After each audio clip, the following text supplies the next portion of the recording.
Welcome back to Joelee's. I'm Joelee, that bitch Dolly warned you about, and today I wanted to get into a video from EMPLemon called America's Forgotten Presidential Assassination.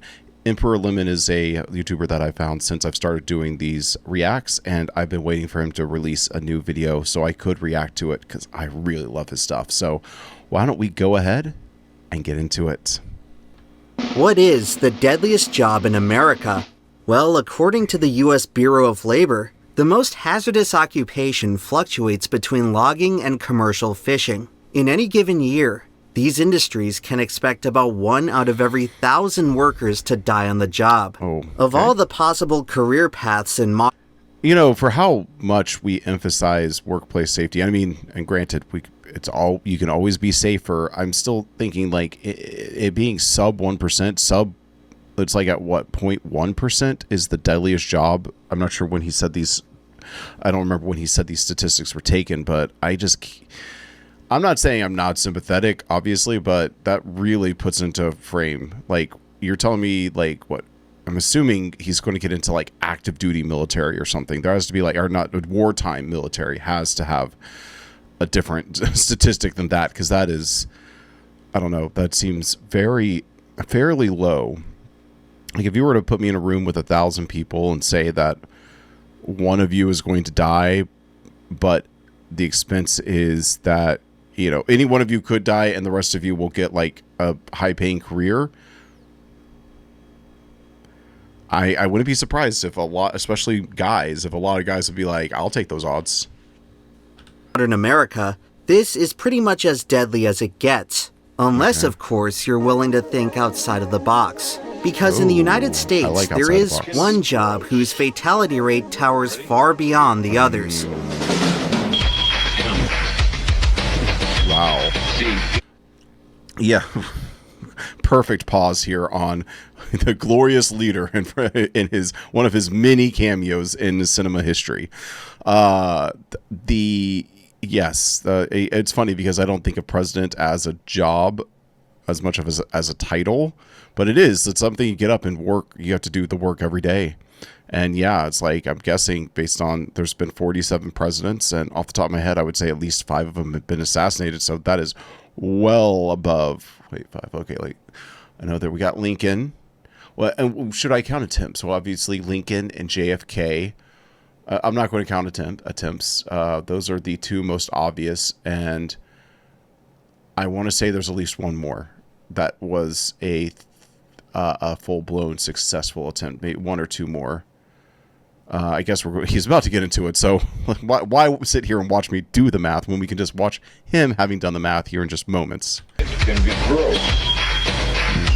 Income is exactly right. Very well done. Yes. The best. Across 250 years of our nation's history, only 45 men have ever had the honor of being president. And of these 45 men, 8 have died on the job, representing a fatality rate of more than 17%. To put it another way, getting elected president is roughly equivalent to playing Russian roulette with 1 bullet loaded in the chamber. Damn. A, is that I think that's my favorite game series, Yakuza. I think that's a scene from Yakuza. But B, that's such a great statistical way of looking at it. Would you take those odds? Would you, for one of the most thankless, most powerful, but also most thankless jobs?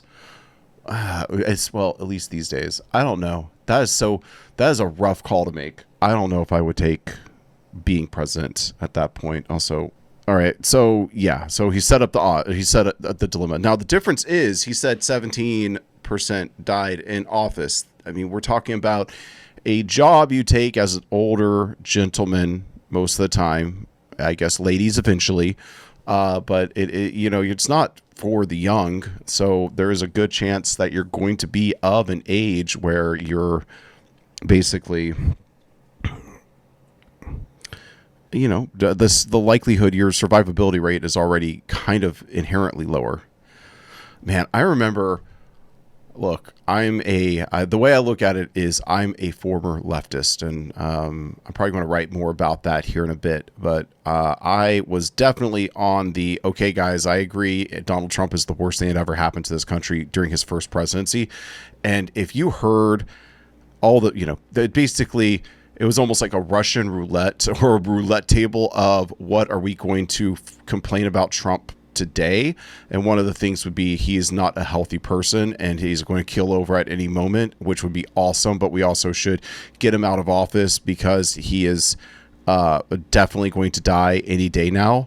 Well, and it's just amazing how much they thought that he was knocking on death's door during his first term as president, and now it's been 4+ years since then.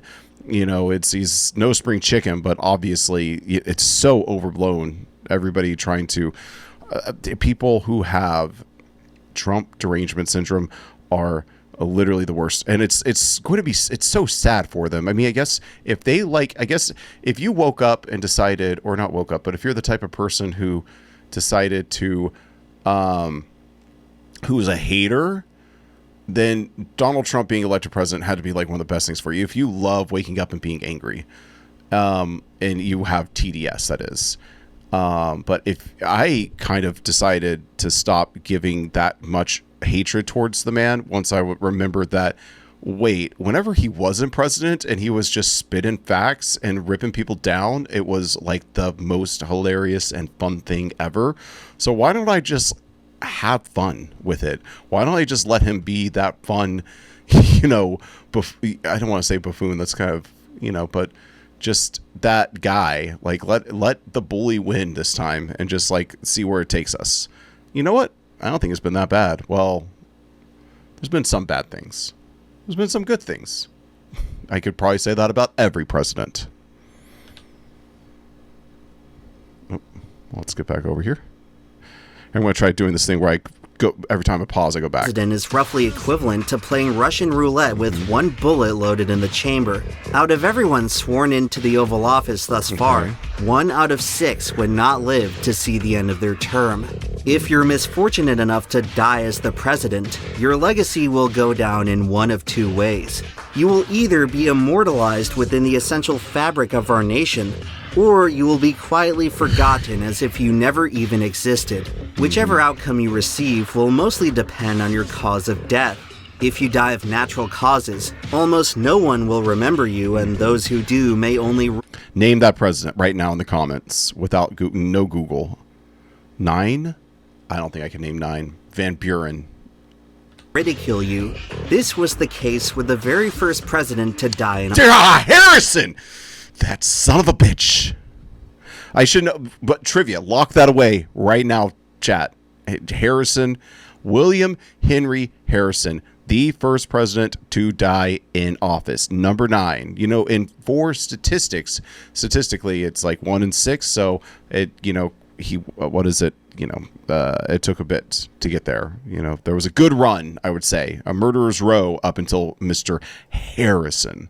Office, William Henry Harrison, someone who was evidently quite eager to lead the nation as he So never want to be that eager. If you're running for president, you gotta be humble. I firmly believe in I'm not doing this because I want to be president. I'm doing this because I have to be president.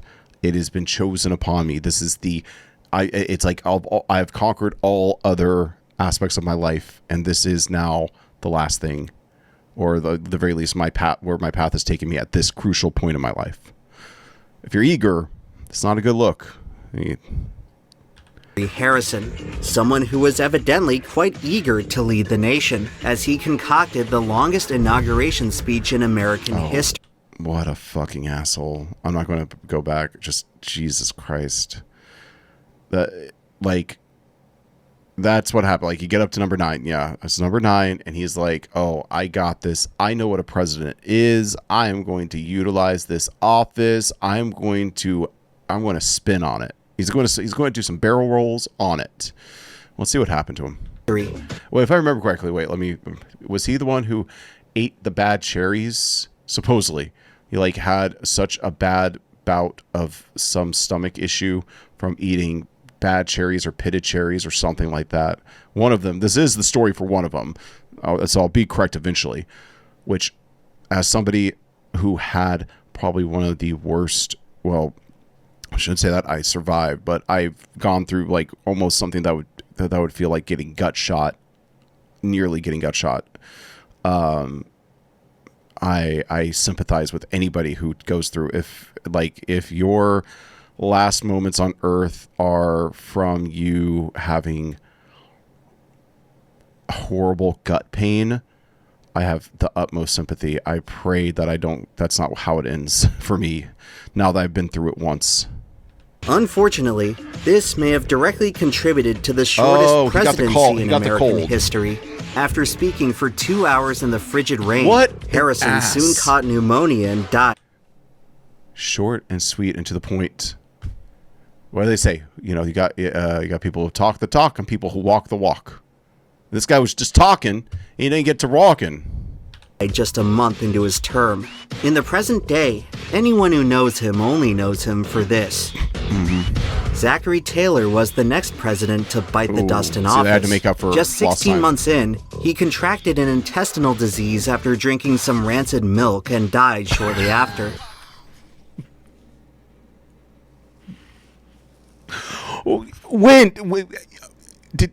How did it make it past your gullet? I can't even bring myself to put rancid milk into my mouth. You smell it, bro. How did you get it into your mouth and swallow it and then not vomit immediately? That's some force of will. This is a stubborn man right here.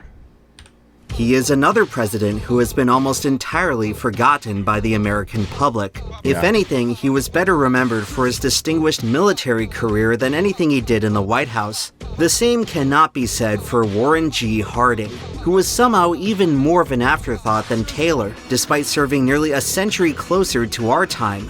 He died of a heart attack 2 years into his term. But as it turns out, not all sick and dying presidents are doomed to be forgotten. Franklin D. Roosevelt passed away in 1945 due to complications from polio, and he went on to become one of the few presidents immortalized on legal tender that Americans see every day.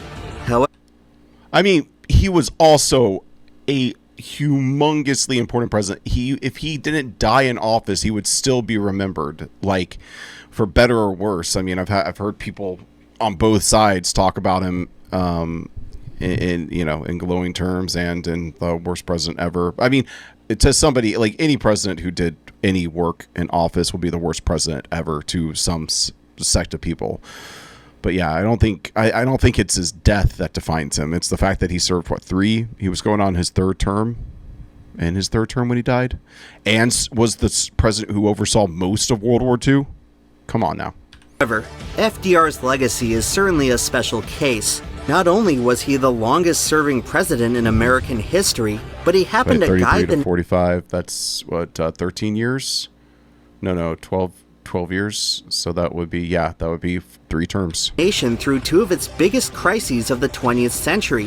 His political accomplishments overshadowed his eventual death to such an extent that I suspect most Americans today aren't even aware that he died in office. The truth is that people don't want to remember their greatest leaders as sickly and feeble.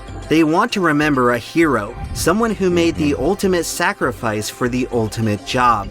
That distinction belongs to a separate classification of presidential deaths. Of the 8 presidents who died on the job. That's the assassination. It's like no matter what, you're going to be remembered, and because you probably, I don't want to say asked for it. That is very rude to say, but you did something so great that you're murdered for it. Because remember, all great things, anything worth doing, and an injustice worth solving is going to have somebody else furious with you.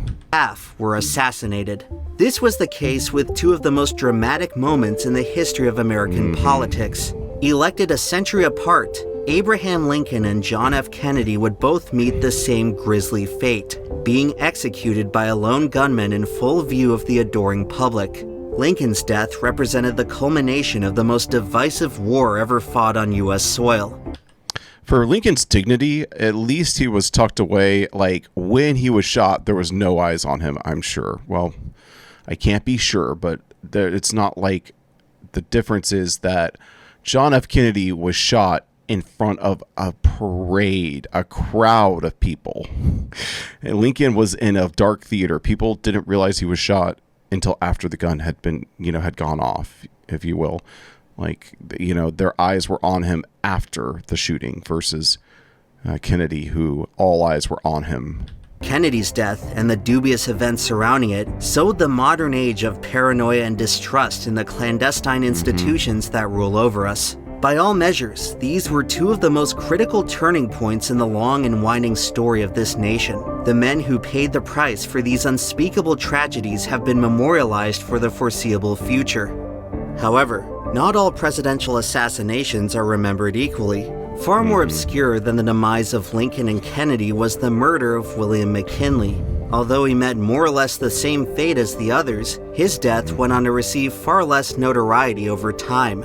This may have to do with how McKinley existed in an awkward middle ground of U.S. history, too late to be considered foundational and too early to have any relevance within modern politics. At the very least, he did end up getting a notable mountain named after him, so he hasn't been completely lost to time. Oddly enough, McKinley, Lincoln, and JFK actually have something else in common. They are each part of what may be America's most bizarre historical coincidence. Starting with Lincoln in 1860, each successive president elected in a 20-year interval would suffer a sudden and untimely death in office. This pattern would persist for a century, finally ending with the 1980 election winner Ronald Reagan, who famously survived an assassination attempt. Yes, but actually, maybe he'll make this point too, but it's an argument to be made that he didn't make it through his entire time in office as himself. There's plenty of evidence, plenty of insider talk about the idea that Ronald Reagan kind of had lost himself to dementia or Alzheimer's or whatever it was before he left office. In fact, that's like kind of something that is, I don't want to say, kind of swept under the rug by his estate and the people who want to remember him well.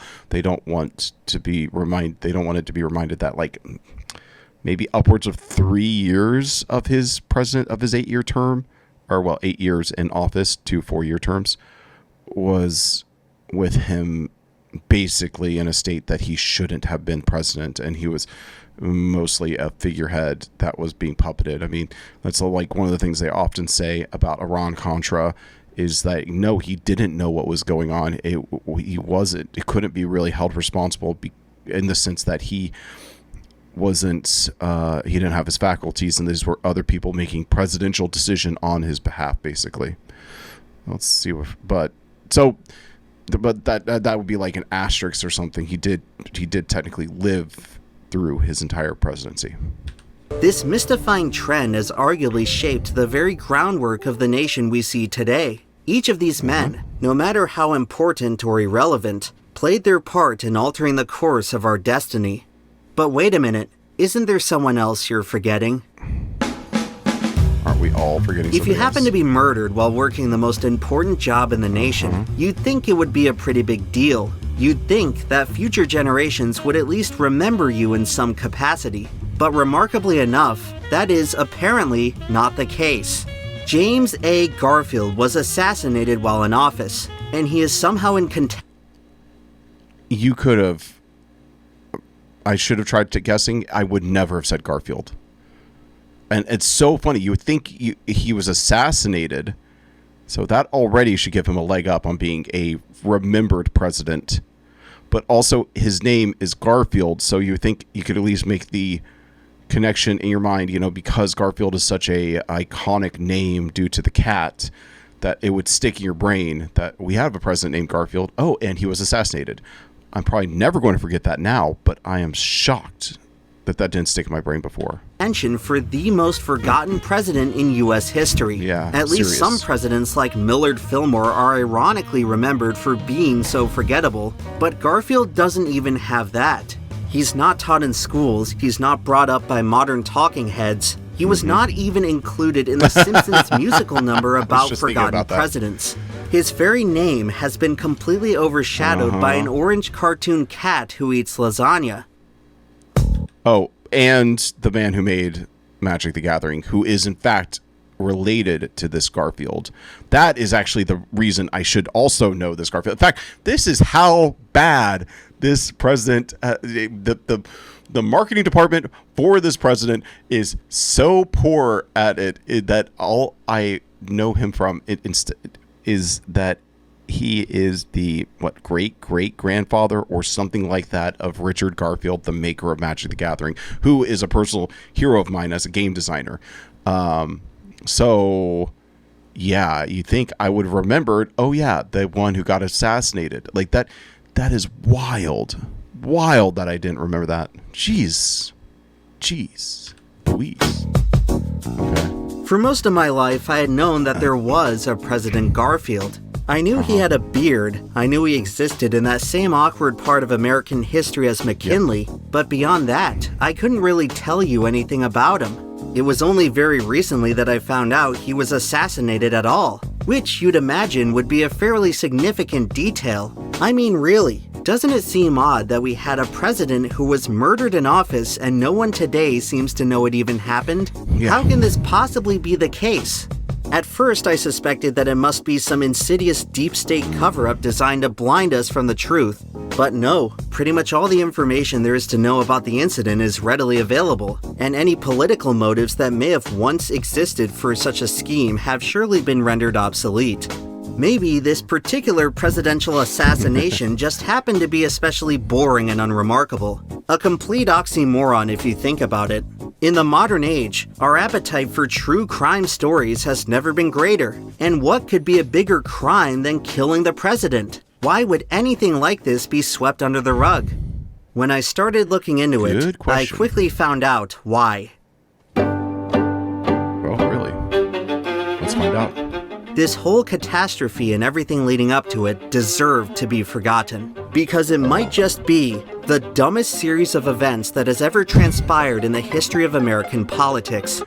That's saying a lot as a would-be American historian. To say something, to declaratively say something is the dumbest sequence of events in American political history, you got a lot of heavy hitters contending for that throne. So let us be the judge here. I'll see if I can come up with a couple that I also believe deserve that title while we go. But if anything, it's so dumb. It might be so dumb that it's just stupid instead of being fun. So let's see. I understand that this is a bold claim to make, especially in modern times, but rest assured, by the end of this tale, many of you will have no choice but to reach the same conclusion. This is the story of how the most brilliant president we've ever had was killed by stupidity. Yeah. It's always, that's the thing with the presidency that's so beautiful, and I really hope that this video does a great job of illustrating it. But just like the first one, Harrison, who died, who was so excited to be the president and so obviously excited to die mere weeks, maybe. I think it was it was measured in weeks after his presidency. It's like, yes, of course, the most brilliant person to become president, which I can believe if he is the, if his genetic line gave us the man who invented Magic the Gathering and King of Tokyo and Netrunner and so many other great games, Sandland, that's a good one. He obviously has a pedigree of brilliance, mathematically especially. So, of course, the brightest people somehow do the dumbest things or get somehow involved in the dumbest things. It's amazing. It's almost like a magnet. The opposites attracting. Like really, I think really smart people have the ability, and they have. I would say that you have to be careful. I'm not saying I'm really smart, but there is definitely somebody who's like an equal and opposite level of dumb in my life who is seemingly always attracted and wants to constantly give me calls to update me on anything stupid that happens in his life. And funny enough, he somehow is better off with me than I am, like, financially. So there just goes to show you there's more to life than raw intelligence, or there's just like definitely an emotional factor to it, I guess. We'll save that for a different video. Oh, man. Also, you know it's going to be good because we're nearly 10 minutes into this, and that's when we got the title card. I love that. Late title cards. Though, sorry. I did see a no-budget movie that an acquaintance made back in Austin that put his title card smack dab in the middle. I mean, like, literally, it's almost like he went on the timeline of his movie and found the exact middle point and put the title card there. But it wasn't justified. It was just as though he had the idea that I'm going to put the title card in the middle of my movie, but it didn't create a punctuation or an underscore or anything like that. That's the point of the late title card, is the delayed title card is to really, like, you know, say, oh, that was all preamble. That was not even act one. And what he did was just basically like, it's fun when the title card comes up in the middle of the movie, comes up late, so let me try to push it off as late as possible for no apparent reason. Like, we're not talking about that movie, so I'm not going to diagnose how he could have made it better, but it was verging on pretentious. Abram Garfield was born in 1831 at what was then the edge of the American frontier. He came into this world in abject poverty, the youngest of 5 children, all living in a log cabin on the outskirts of the wilderness.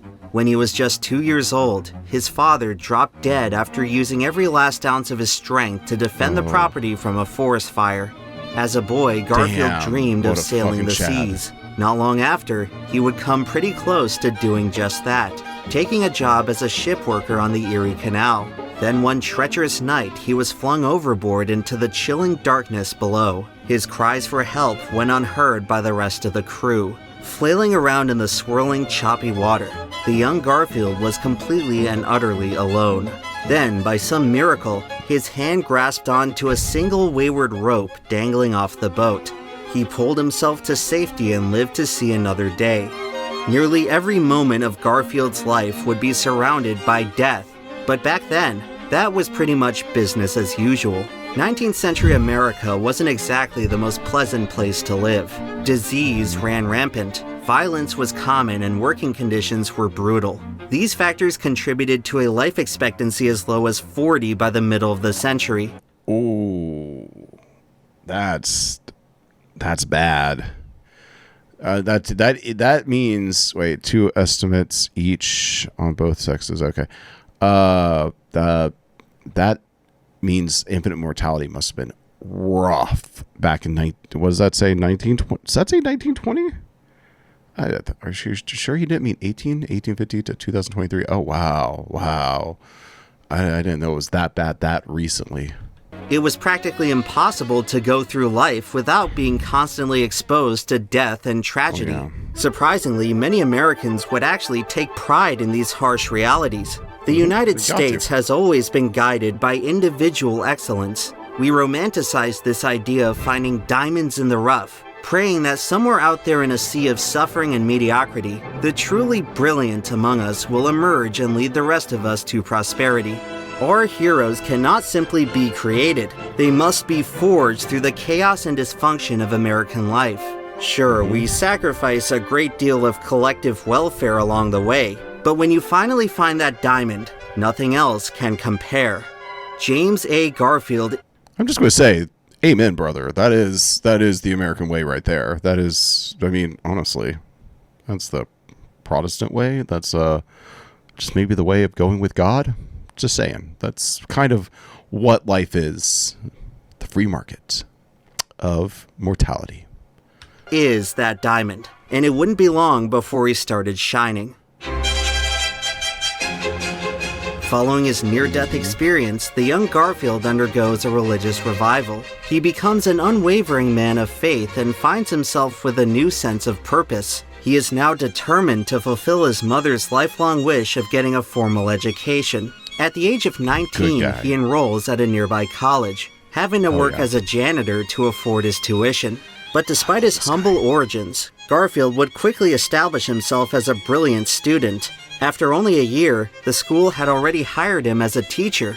He soon develops a talent for public speaking. and before long was able to hold a crowd in the palm of his hand. Oh my His God. newfound thirst for knowledge would bring him to the prestigious Williams College in Massachusetts, his first exposure to a broader view of the American people.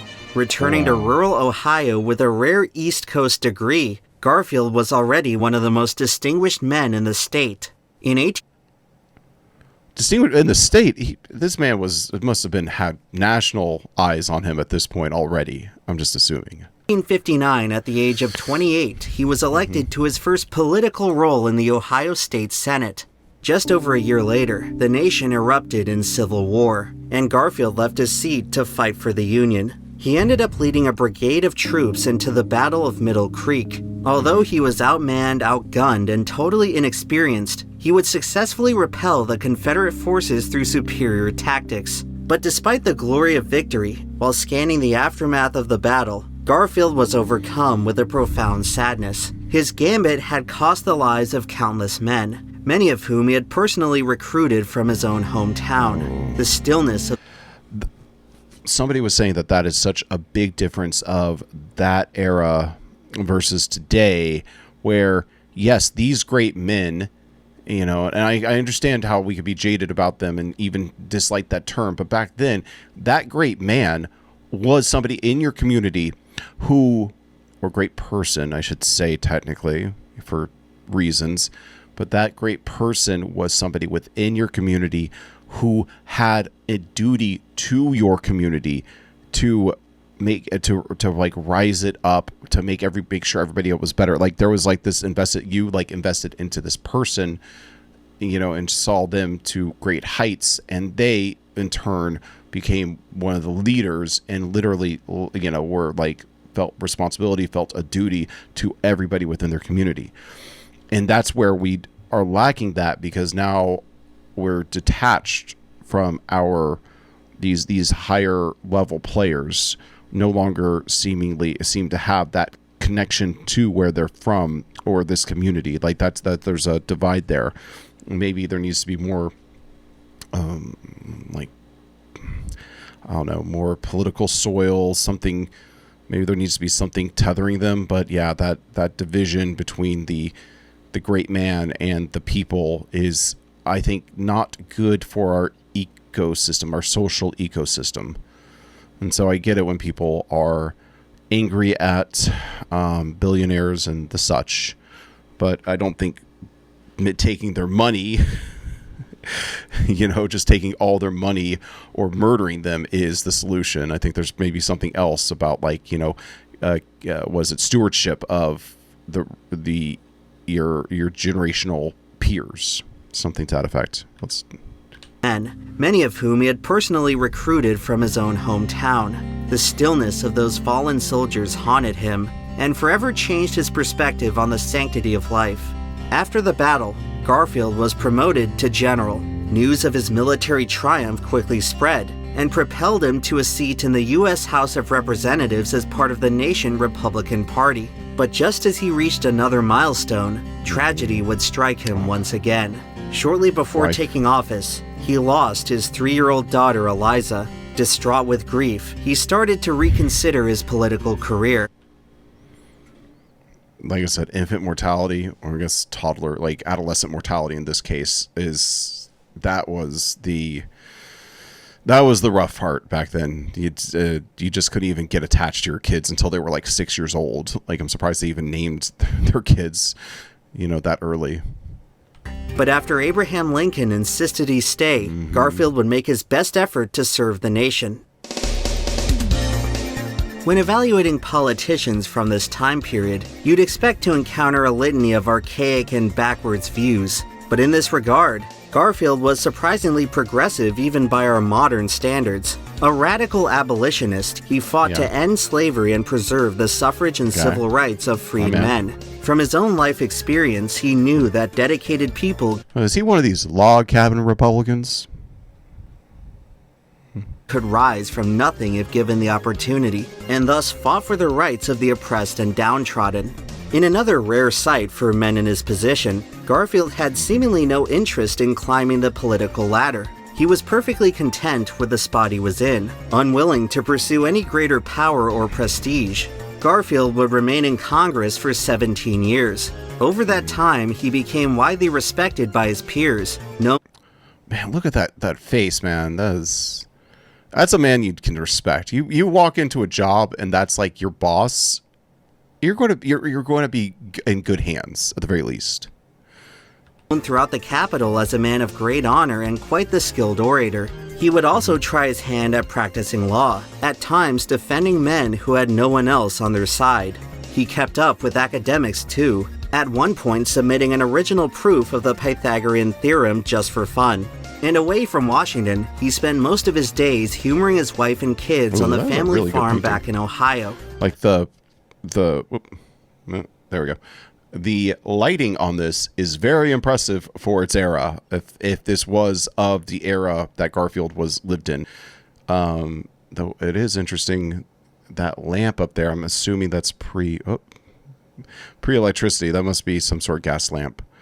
I don't know. This is a really fun look into this one painting is a really fun look into what an upper class. This guy has to be he's a wheeler and dealer. He has to be very comfortably even if it's lower upper class at this point. But what their household would look like. Life was good, but soon enough, everything would take an unexpected turn. Oh yeah.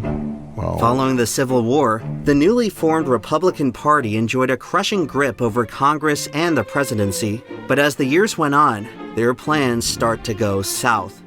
In the 1876 election, the Democrats had the Republicans dead to rights. It was here that many believed the two parties cut a deal. A never-before-seen electoral commission awarded all the remaining votes to Republican candidate Rutherford B. Hayes, who won the election by the smallest margin in U.S. history. In exchange, the Hayes administration... I was going to say, you think the nation is in a rough spot right now and America's damage is never going to heal? We fought each other and then had to make up, and it was rough, but they still on a long enough time span you will negotiate yourself back into health. I don't think that we are at the end of America, no matter how much some commies, some tankies, and the anarchist, the would-be hierarchical. I need to get that word down. Actually, I almost want to make agree because that's almost the group, but those are almost the two groups: the extreme authoritarian and the extreme almost philosophically libertarian. It's hard to explain but those are almost the two groups colluding. When it comes to that horseshoe theory idea, those are the two extreme ends on the horseshoe that are basically touching tips right now. And going to town on each other because, how should I explain it? The extreme commies, it's the idea of they don't want to abolish the police, they want to be the police. They don't want to abolish government, they want to be the government. And not only that, they want to be the government with absolute power. And so that's why, they're almost accelerationist in the way of getting the government destroyed or so badly damaged that they can go in and rebuild it. And then the anti-hierarchical, who I think a lot of them are just posing that way and ultimately are in the same camp of they want to be the ones in power, but I'll give them the benefit of the doubt. I'm thinking of Robert Evans specifically. I really have turned, that guy has twisted me up real good.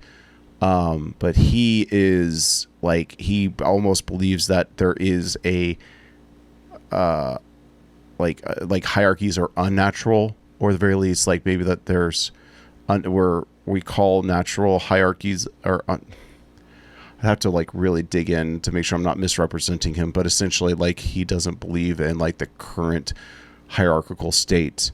And maybe every now and then you need to kind of shake it up and strip it down and let it rebuild. Just it's like a tree or a forest or whatever. You sometimes you have to cut it back in order to let it grow healthy again. You get rid of the dead wood, the dead weight. But the way that I see him looking at it, it's more like it's almost gives me Tyler Durden vibes of wanting to destroy everything just so we can go back to being hunter-gatherers and thinking that we're not going to end up here in another 200, 300, 400 years anyways, even if you do eradicate everything. If we still survive, if humanity survives and comes out the other end of an event that annihilates us back to essentially zero, back to hunter-gatherers, mark my words.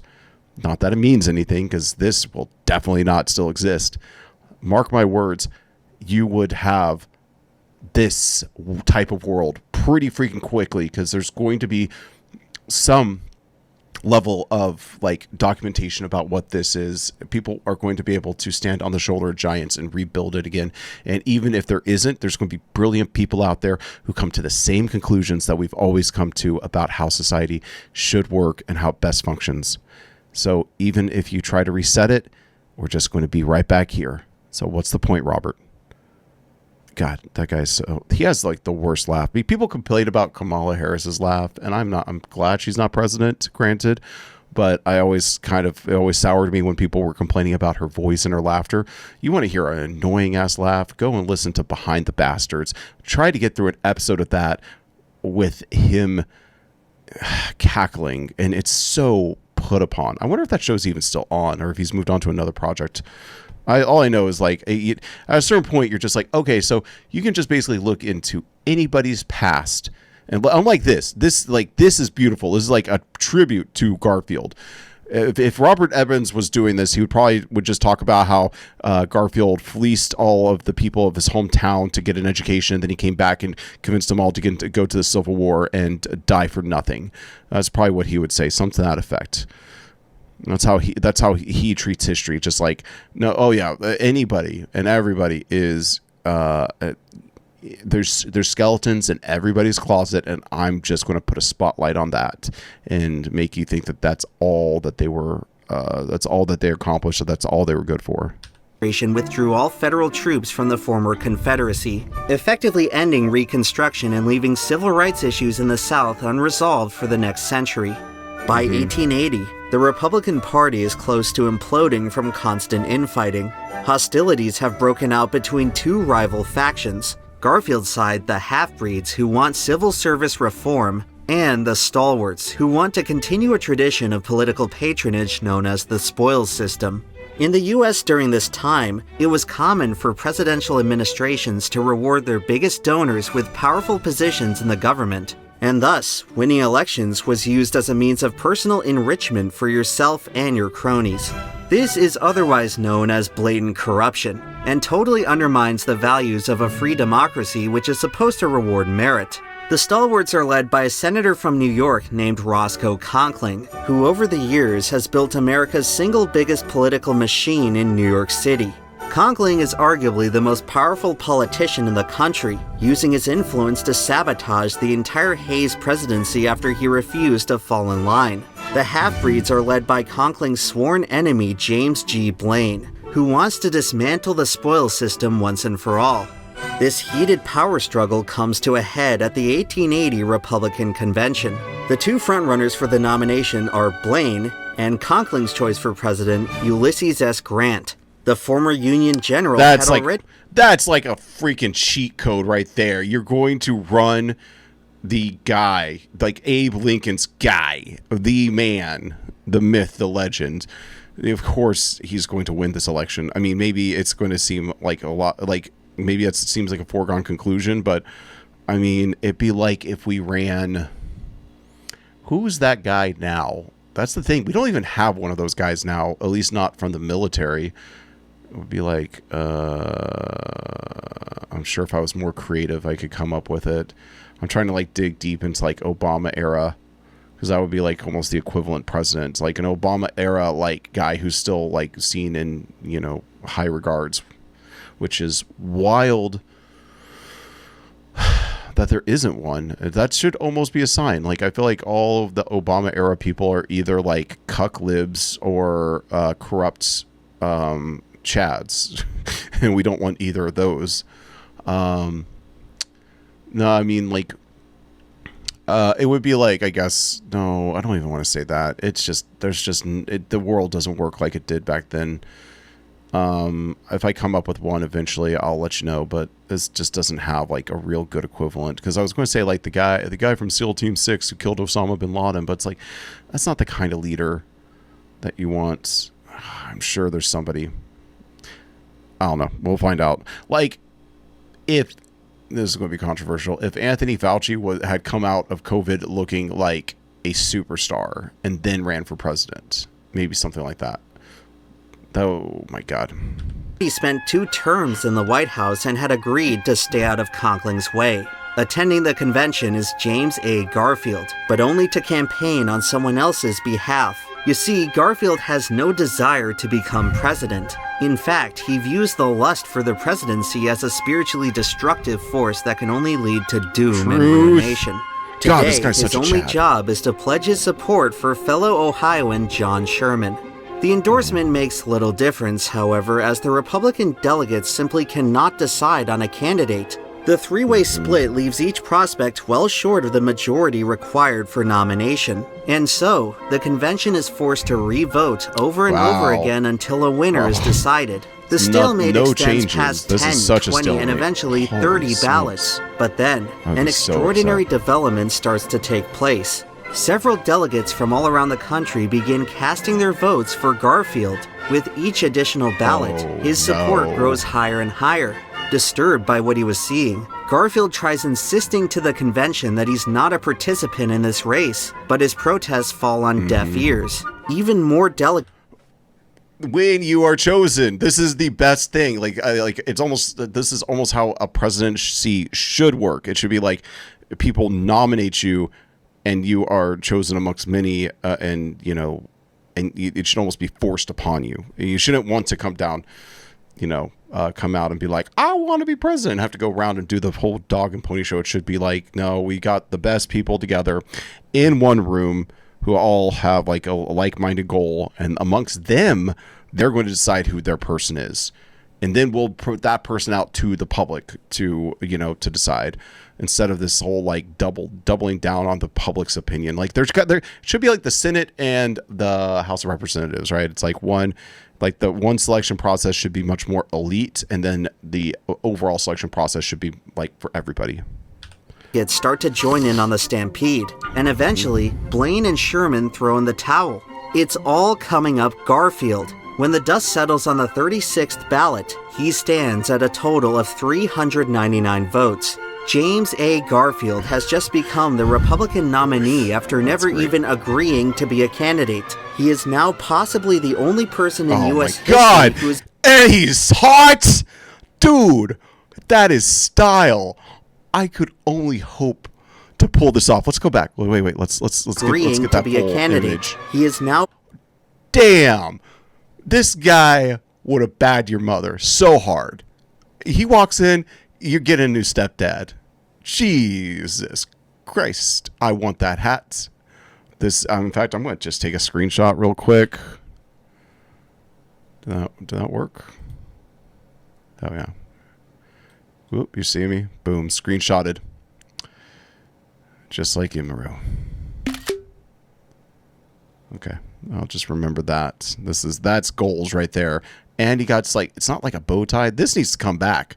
This like mini tie. It's almost like an inversion of the priest collar. Love it. Love this. This is goals.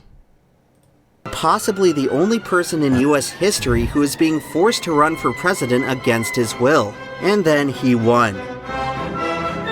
Congratulations to James A. Garfield, the 20th President of the United States. Despite facing a dead heat in the popular vote, he wins the Electoral College by a fairly comfortable margin. Yeah, this good. is quite impressive, considering he did practically nothing in terms of a campaign.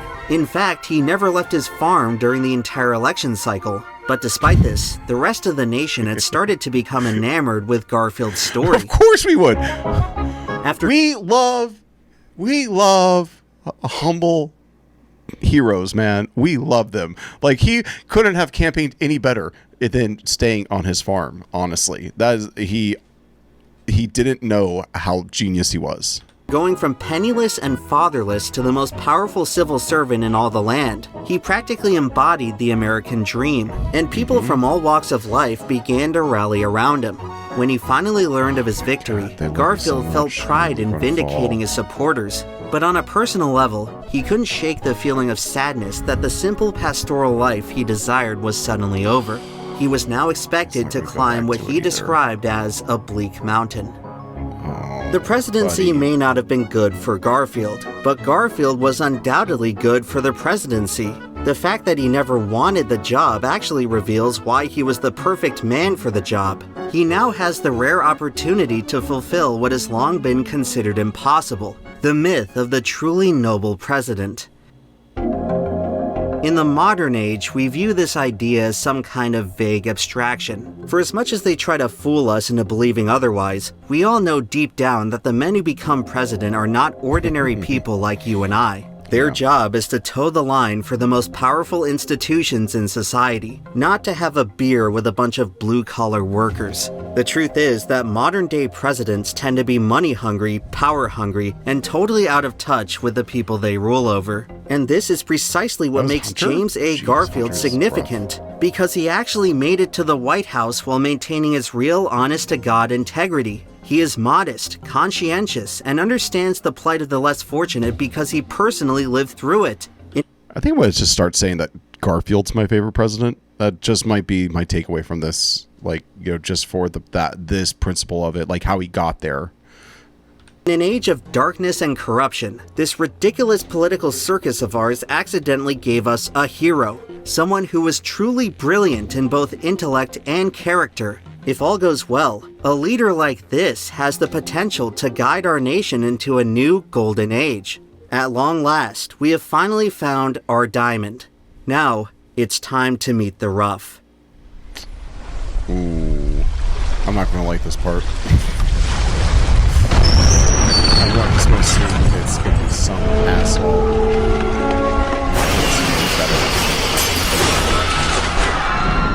On June 11, 1880, a terrible tragedy occurs on the Long Island Sound. While navigating through dense fog, two passenger ships suffer a head-on collision. More than 50 people drown or burn to death in the ensuing fire. One man, however, makes it out of the calamity completely unscathed. His name is Charles Guiteau. I don't like to look at those eyes. Hardly anyone knows who he is at this point, but that won't be the case for much longer. In many ways, Guiteau could be described as an anti-Garfield. He was also born into abject poverty and raised by a single father instead of a single mother. While Garfield grew up to be a tall man with broad shoulders, Guiteau maintained a short and frail stature. Both men were devout Christians, but while Garfield practiced his faith with grace and humility, Guiteau quickly slipped into radical fanaticism. This was mostly due to the influence of his father, who moved the family to a polyamorous commune in upstate New York. They did it. They did it. The polyamorous killed my favorite president. What the fuck? I knew they would have it. So I just... Don't. Like Christopher Lee said, don't mess with, what is it? Don't mess with the black magic, because it will not only destroy your mind, but it will also destroy your soul. Well, let me be the one right here, right now, to say do not delve into polyamory for very similar reasons. It will crush your sense of moral justice. Honestly, it will destroy your ability to even stand up for yourself and to respect yourself. You will lose yourself in it. You will have to rebuild yourself. Take my word for it. That's all I'm going to say. While the young Guiteau enjoyed the idea of free love, he did not enjoy the volunteer labor required to live on the grounds. And so, after falling out with the rest of the community, he set off on his own path. That's actually the worst. Like, the person who takes themselves out of polyamory willingly is who has gained wisdom. The person who gets kicked out of polyamory is on a one-way trip to becoming a hobo. A hobo is a polite word, actually. A one-way trip to being a dredge of society. By this point, Garfield had taken on a life of great sacrifice, whether through teaching, military combat, or public service. Guiteau happened to take a different route that basically involved scamming everyone who crossed paths with him. Yeah. His lifestyle resembled what we now know as a grifter, someone who'd be willing to sell the world and then act confused when there's nowhere left to spend the money. Yes, the proper definition of grifter, one of those dark words that has taken a turn for the worst. Grifter is like really lost all meaning, but this guy is going to properly define the word. But I honestly don't think anybody in the we will only know maybe in their post public persona life, or if they ever go on to do anything else with their lives. But most of the people that anybody calls a grifter on any side, I don't think they're grifters. I think most of them are insane, but I think they believe in what they're doing. For example, Candace Owens, I don't know if she's called a grifter, but I think she is like what most people think of, what most people accuse I guess an Asmongold or Hassan or Nux. I don't think Shoe on Head really gets the grifter call, but all these folks who often get called grifter, I just think that they're passionately insane for the most part, and some of them have that insanity bottled up in a way that is still productive to society, and some of them let it seep out, like a Candace Owens. But a true grifter, I don't know. I don't even know if I don't think a true grifter would really even want to touch the political thing so much. I think a true grifter is more likely to go and find some fad. I think you're going to find more true grifters in fitness and health than you are in politics, because I think that's where that's a little safe zone that they can get into and keep their racket going. So that's my 2 cents. At first, he becomes a lawyer, perhaps taking after his brother-in-law, no. the person in his life most willing to loan him money that he'd never repay. During this time, there was essentially no barrier of entry to practicing law, which many of Guiteau's clients found out the hard way. His behavior in the courtroom was considered by many as a bit unhinged, and any argument he made was often totally incoherent. On the rare occasions he actually won some kind of settlement for his clients, he would pocket the money for himself and skip town. Once it becomes clear that the legal profession isn't working out for him, Guiteau tries his hand as a traveling evangelist. He wanders from city to city, hopping on trains without paying for tickets and staying in hotels without literally a paying hobo. He is literally a hobo. He is riding the rails. He's a hobo. Okay, but he's also a traveling priest. Let's see what he had. This is the dark side. In fact, we are looking at a story. This story is beautiful because it is the light side of America, like what America can produce the best, especially of that era, and the dark side. And they're going to come, like they've always said. They always say that it's almost like these great people are destined, and great in the Harry Potter sense. Like, this guy is a great anomaly of I guess a free speech capitalistic world of opportunity. This is the dark anomaly of it, and that puts them on, somehow it works out like this, where they're on a collision course with each other. It is almost like destiny has decided that this has to happen, and we're just on the ride. And I think we still have how much rooms. Almost. He publishes an alternative Bible, which was almost fuck you. Okay, so the companion companion to the Bible. Oh my God, this would be such an interesting read. But I am instantly. This is.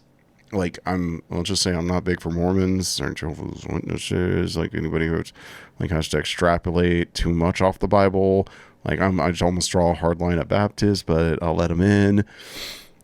Entirely plagiarized from some other zealot. Oh,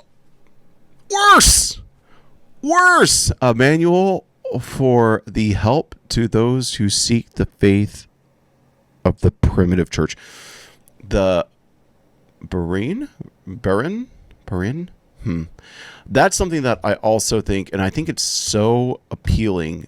And I understand, because this is like, as a young man, I thought, boy, wouldn't it be something to read the original, like somehow read the original translations. Like there's something lost in translation, like this idea like the Bible had been translated and translated and translated, and everything was like a copy of a copy of a copy. That's not how translations work traditionally. A good translation of, like, say, the Bible goes back to the oldest manuscripts they have, and then retranslates them into the contemporary language. They don't take the last version of the translation and then translate it to the contemporary language, and thus making it a chain of like 50 different translations. It is like, no, they go back to the source material and they rebuild it from there if it's a good translation. But this idea that you would find the primitive church, there was something right, there was something more righteous about the primitive church. Maybe there is some things that have gotten a little kooky along the way, but for the most part, progress is good. Like understanding, like a more experimenting with the understanding of the Word of God, and then the good, what really works and what resonates usually keeps going and is then further elaborated upon, and what doesn't, just like everything else, is left behind in the dustbin of history. Hence, this is something that was probably left behind in the dustbin of history. He desperately tries to convince passerbys to attend his lectures. Very few would, and those who did pretty much always regretted their decision. Guiteau's constant lies and recklessness did get him arrested on several occasions, but the punishment was never enough to deter him from trying again. He keeps this up for over a decade, jumping to town after town, working scheme after scheme, and all the while, he never once suspects that he's doing anything wrong. They never do. Charles Guiteau was likely suffering from what we now know as antisocial personality disorder, characterized by a profound lack of empathy for others and the inability to distinguish between right and wrong. People like this seek constant stimulation of their own ego at the expense of others. They are often drawn to positions in society that inflate their sense of self-importance. Most people who ever encountered Guiteau could immediately tell that there was something wrong with him. A family doctor even recommended that he be institutionalized, but no one could afford to pay the bills. And so, Charles Guiteau was left to roam free in society, eventually winding up where most people like him do, the wonderful world of politics. In 1880, right around the time of the Republican Convention, Guiteau develops a fascination with Roscoe Conkling and the Stalwarts. This was probably because their corrupt nature aligned quite well with his own personal values. After learning about the spoils system, Guiteau hatches his greatest scheme yet. He will help a stalwart get elected and subsequently be... It's like I'm having that moment where it's like, oh, I've heard this story before. I'm just clicking again what happens from here. ...rewarded with a position of political power. And so, he cobbles together what could be described as a speech in support of General Grant, the presumptive nominee. But after Garfield emerges as a dark horse candidate, Guiteau has to make some major modifications. He pretty much just crosses out Grant's name and haphazardly replaces it with Garfield's. Oh my God. The Control F at the time. If he had more time, he would have written a more coherent speech. This literary masterpiece is going to be Guiteau's ticket straight to the top. He travels to the Republican Party headquarters in New York City and passes out copies of his speech to anyone he comes across. He spends the next several months orbiting around the rest of the party sycophants, and then in November he hears the good news. Garfield has been elected president, and Charles Guiteau believes that he is personally responsible for the victory. After the inauguration in March, he heads to the White House to accept whichever important government position that Garfield has handpicked for him. But when he gets there, he finds that he's not alone. It turns out that hundreds of other deadbeats from all over the country have also showed up to the White House lobby to beg for a job. Garfield's personal secretary, Joseph Stanley Brown, has been instructed to let them down gently. He thanks the applicants for their interest and assures them that their requests have been taken into consideration. Wasn't he like, Garfield was elected as like somebody who was going to, like, I guess, well, no, he was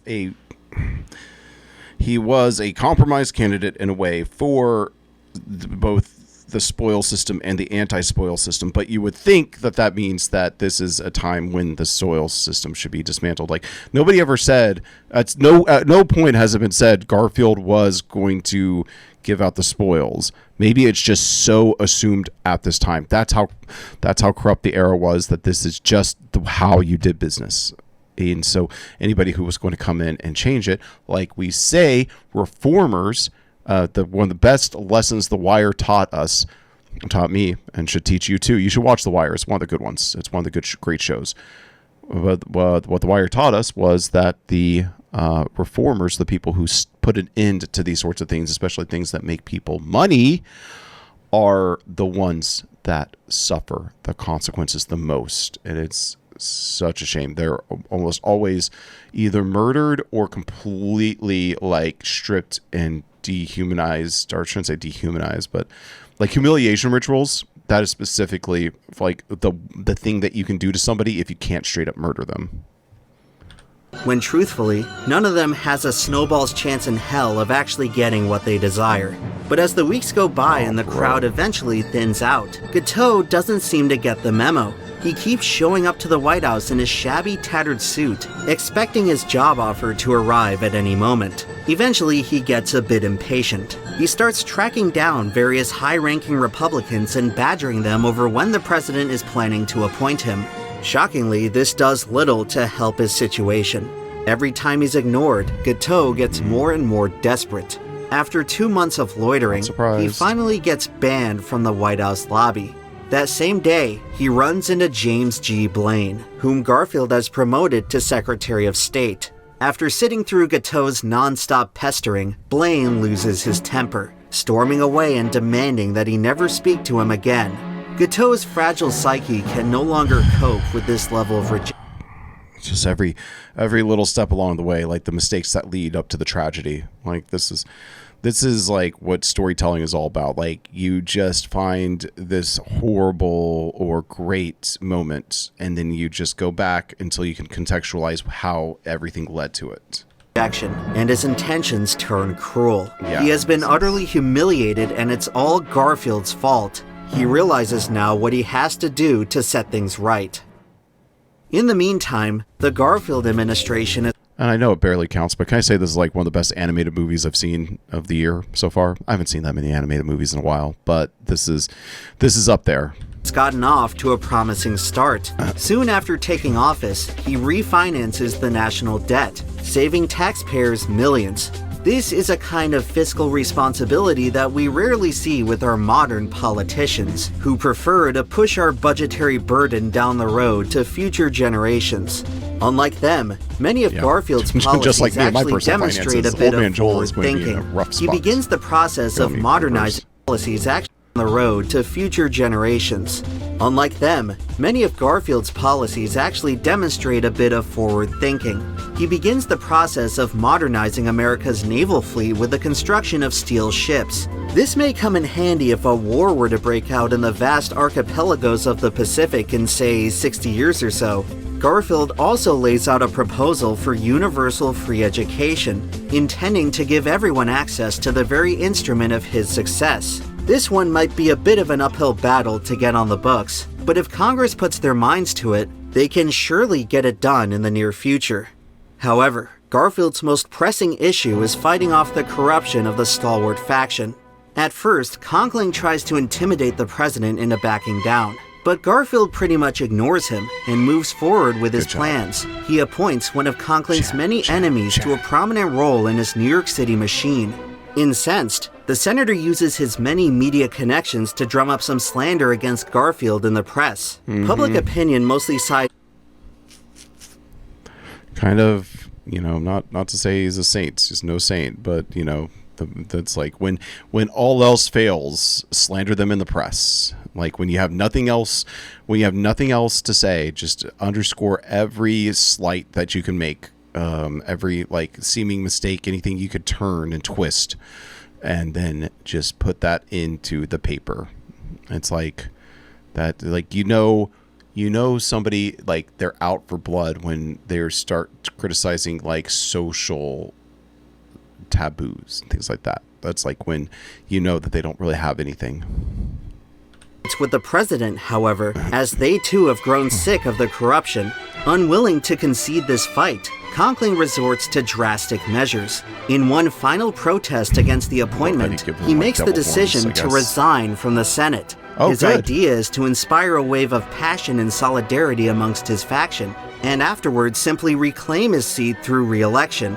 Unfortunately for Conkling, he has greatly underestimated how little people care to see him go. The years of bullying and theatrics have finally caught up to him, and after this stunt, he is essentially laughed out of the building. His gambit has completely backfired in every possible way. To add insult to injury, he even fails to get re-elected, and his career is over just like that. In only a couple of months, Garfield has toppled his greatest political threat by doing almost nothing. But after all of this, Conkling still has one trick up his sleeve, because within the Garfield administration, he has embedded a poison pill. His name is Chester Arthur, the Vice President of the United States. For years, Arthur had served I think this was like a different, well, this is definitely it's not the runner-up becomes vice president thing, but this is what really the vice president is meant to be. You know, you think, oh, running mate, but really they're meant to be like a balance and, you know, almost a threat, like, you know, the way to unite the party, you know, the different divisions of the party. Exclusively as Conkling's political minion. For his efforts, he was rewarded with a cushy city job and an exorbitant salary. Thus far, this had been the only political office he ever held. Arthur was added to the presidential ticket as a means of placating the stalwarts, but was otherwise intended to pose no threat to Garfield's leadership. Conkling, however, was more than thrilled to have a man on the inside. Arthur was about as loyal of a subject as he could choose, and if, of course, Garfield was somehow removed from office, Conkling would essentially have his own personal puppet leading the nation. But honestly, what are the odds of that happening? On June 6, 1881, Charles Guiteau purchases a handgun.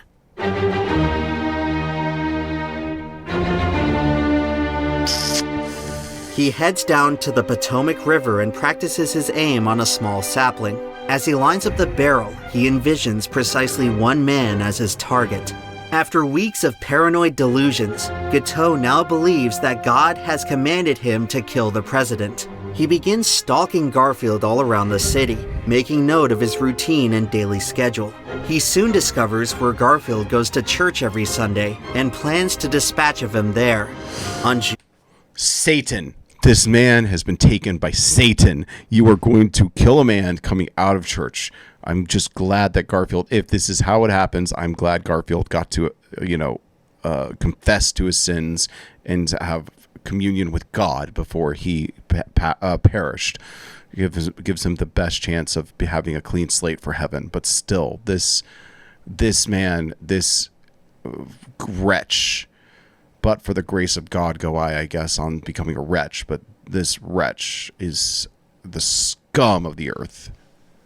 My God, I have no tolerance for assassinations anymore. It's never is the person on the other end of the barrel. Like, I don't even want to finish my sentences here. I have to be so careful with what I say it's probably too late now anyways, but suffice to say, I don't think I've ever seen this person was assassinated and it felt like a justice happened, and at least in my lifetime.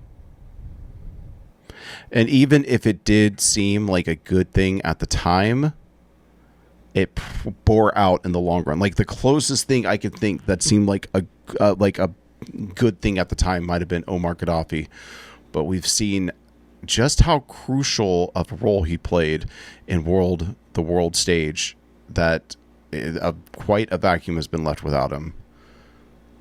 I guess there's the people that the president has killed, which I guess could be considered assassinations.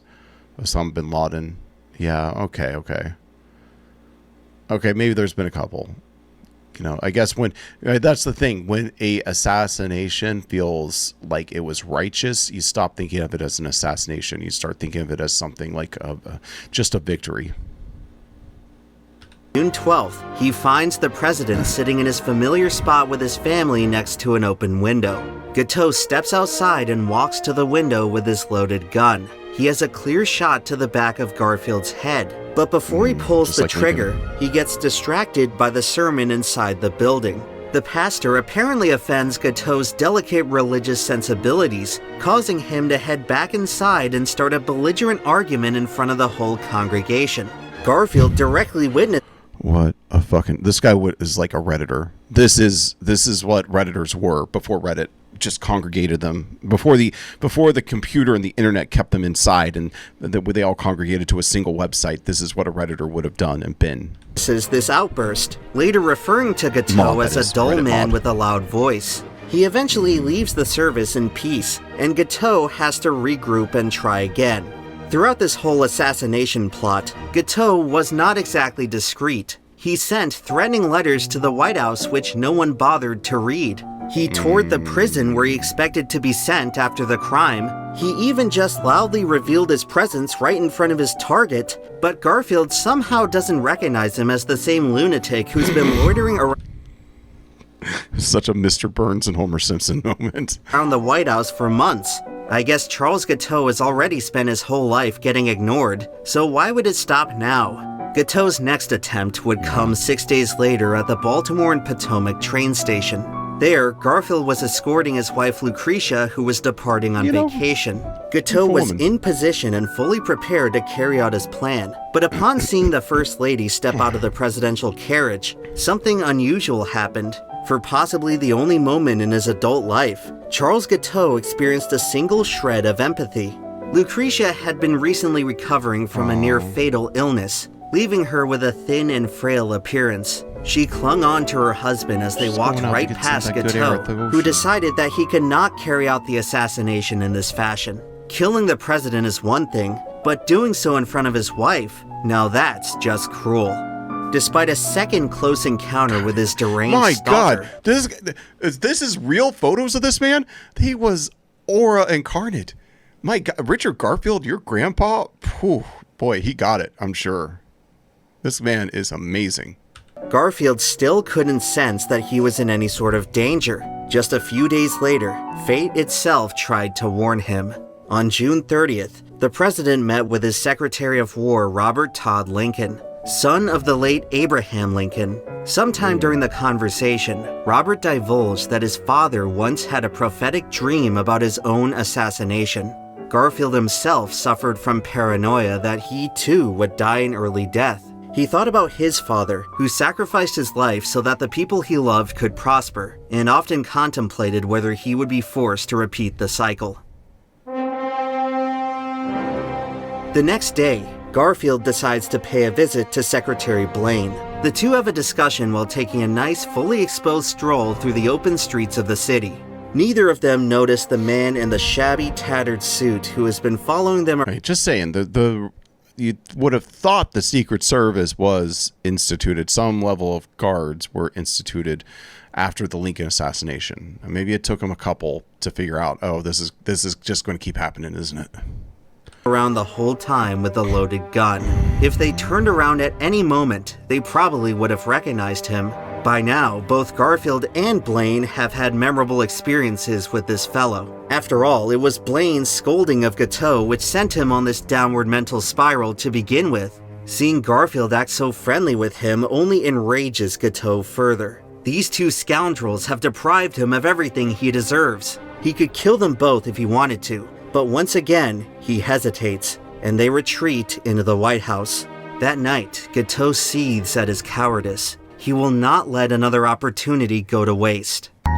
I'm sure that at this point, many of you are asking the same question. How is it possible that someone can just follow the president around with a gun? Where is the Secret Service? Which certainly exists at this time, because everyone knows the oft-repeated factoid that Lincoln infamously signed the Secret Service into existence the night he got assassinated. Well, as it turns out, the Secret Service was originally created to protect the only thing that really matters in this country. In the 19th century, their responsibility was to identify counterfeit bills. The agency's modern role of protecting the president will only come about after the McKinley assassination in 1901. Oh, it took and them why 3, huh? exactly did it take us so long to figure out this seemingly no-brainer policy? Well, for a long time, most Americans maintained the naive belief that the president did not need protection. This way of thinking was unique compared to the rest of the world. Across the pond in England, for example, 7 different men had tried to assassinate Queen Victoria over roughly the same time period. But Americans didn't like the idea of surrounding their leader with armed guards, as it evoked images of tyranny. Even Lincoln's death was excused by the unprecedented war that led up to it, and lawmakers refused to imagine that an assassination plot could occur during peacetime. It was widely understood that since the president was democratically elected, no one would have any good reason to forcibly remove them from power.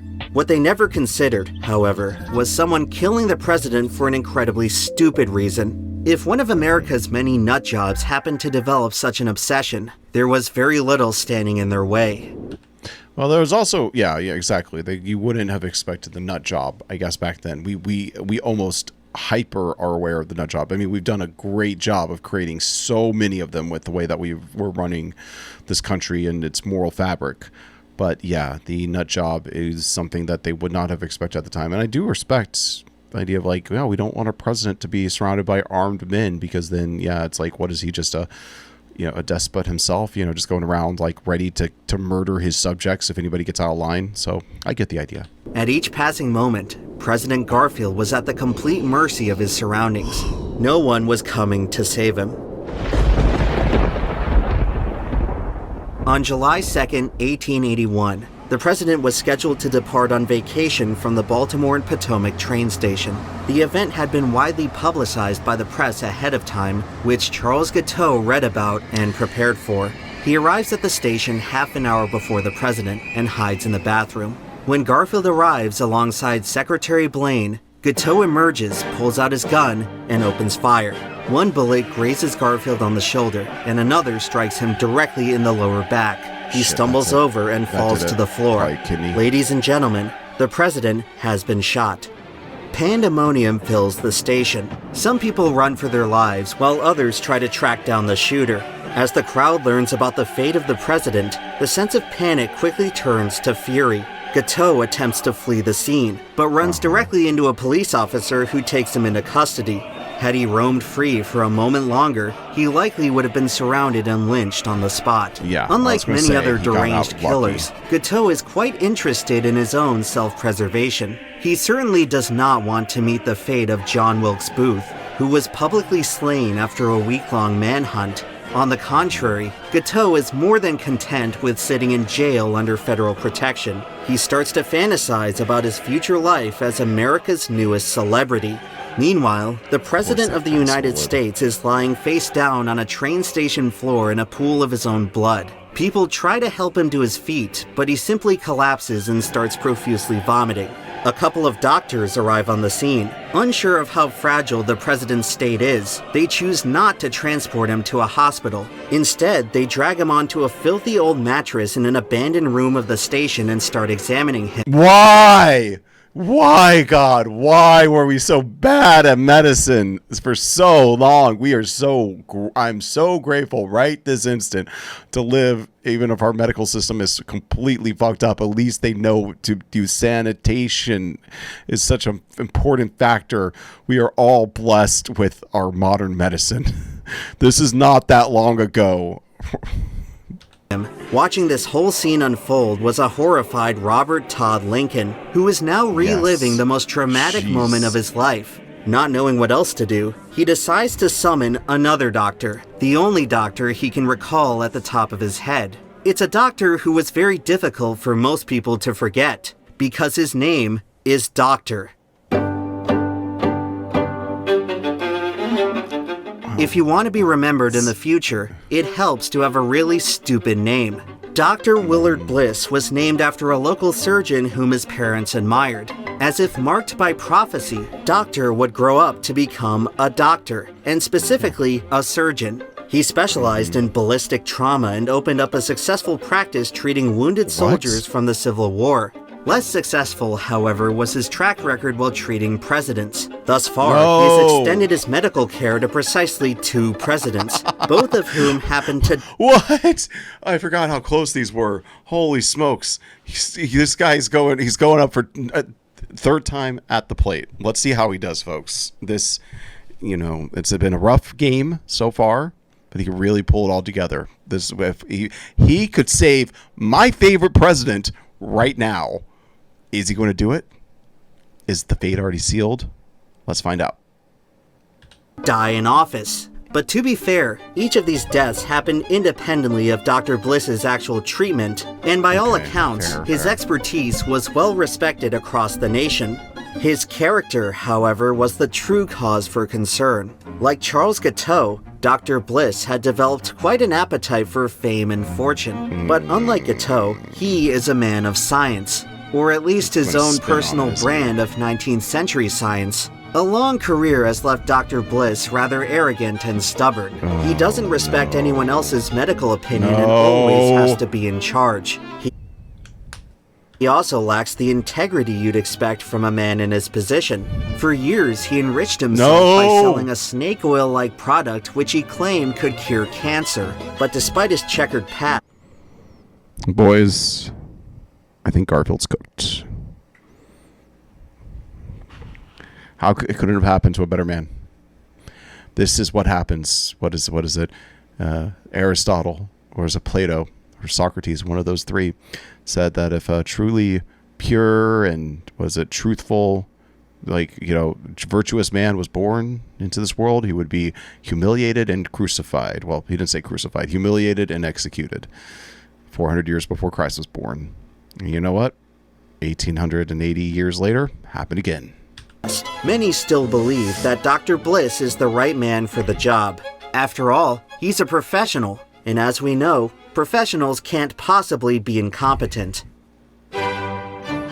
When Dr. Bliss arrives on the scene, Garfield's condition has actually improved significantly. He is alert and responsive. He has feeling in his extremities and the bleeding has mostly stopped. By all indications, it appears that the bullet has missed his spinal cord and any vital organs or arteries.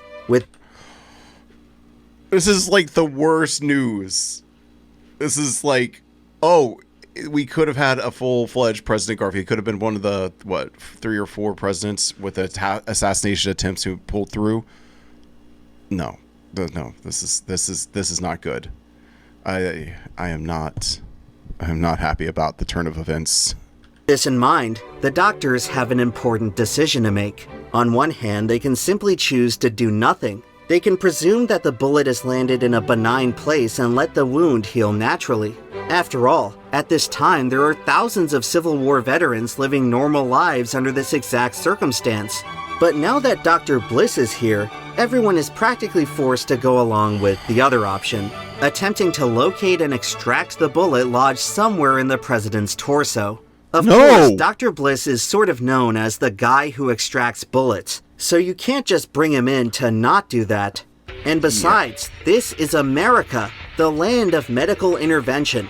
We pay our doctors way too much for them to simply do nothing. The first thing Dr. Bliss does to Garfield is jam a comically long, unsterilized probing rod directly into the bullet wound. Under no anesthesia or painkillers, he drills the probe up and down until it's several inches deep in the president's back. When he tries to remove the probe, it gets stuck on one of Garfield's fractured ribs. Dr. Bliss then has to press down on the broken bones in order to free his Excalibur from the flesh. He then sticks his filthy, unwashed finger into the wound and swishes that around some more. After this, he picks up a second unsterilized probe and shoves it back in. It may be tempting to excuse Dr. Bliss for having to... I one time had an open, this pore. I don't know what it is. I think I still have it. It's just basically I have a pore that's just persistently opened up on my leg. And, you know, I noticed it sometime around around 18 and maybe like around 26, 27, somewhere in that range. I finally wanted to explore it, and I was dumb. I was like, you know, being dumb. I'm just going to say this is the dumbest thing I've probably ever done in my life. One of the dumbest things I've ever done in my life. And I took a corkscrew that you would use to open a bottle of wine, that I probably had used to open up bottles of wine, that was just like in my bag. As a bartender, I just had it in my bag as like one of my go-to tools.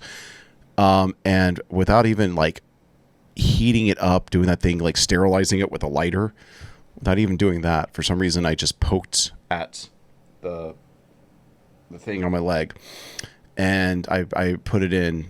Just, I guess I was thinking like, maybe it just needs to be cleaned out. I have no idea what I was thinking. I was like, just had one of those moments where you just want to, you know, touch something or probe something that you shouldn't be probing.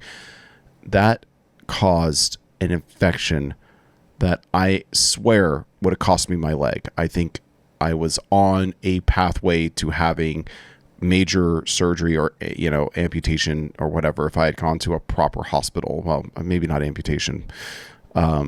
But I was sick. It was throbbing. I was in a lot of pain.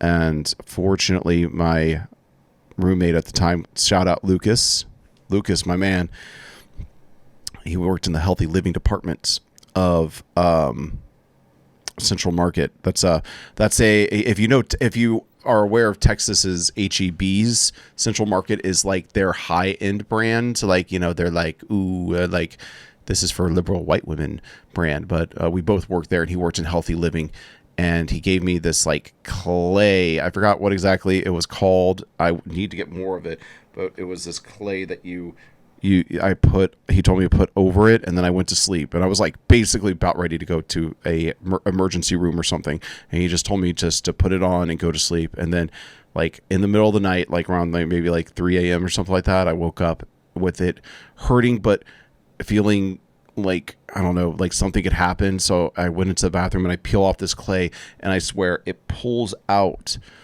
the infection, and the infection's like this like almost pearl ball of pus is like, I guess, formed around it to protect. And so the clay was able to like pull that up to the top of my flesh and like allow me to pull it out.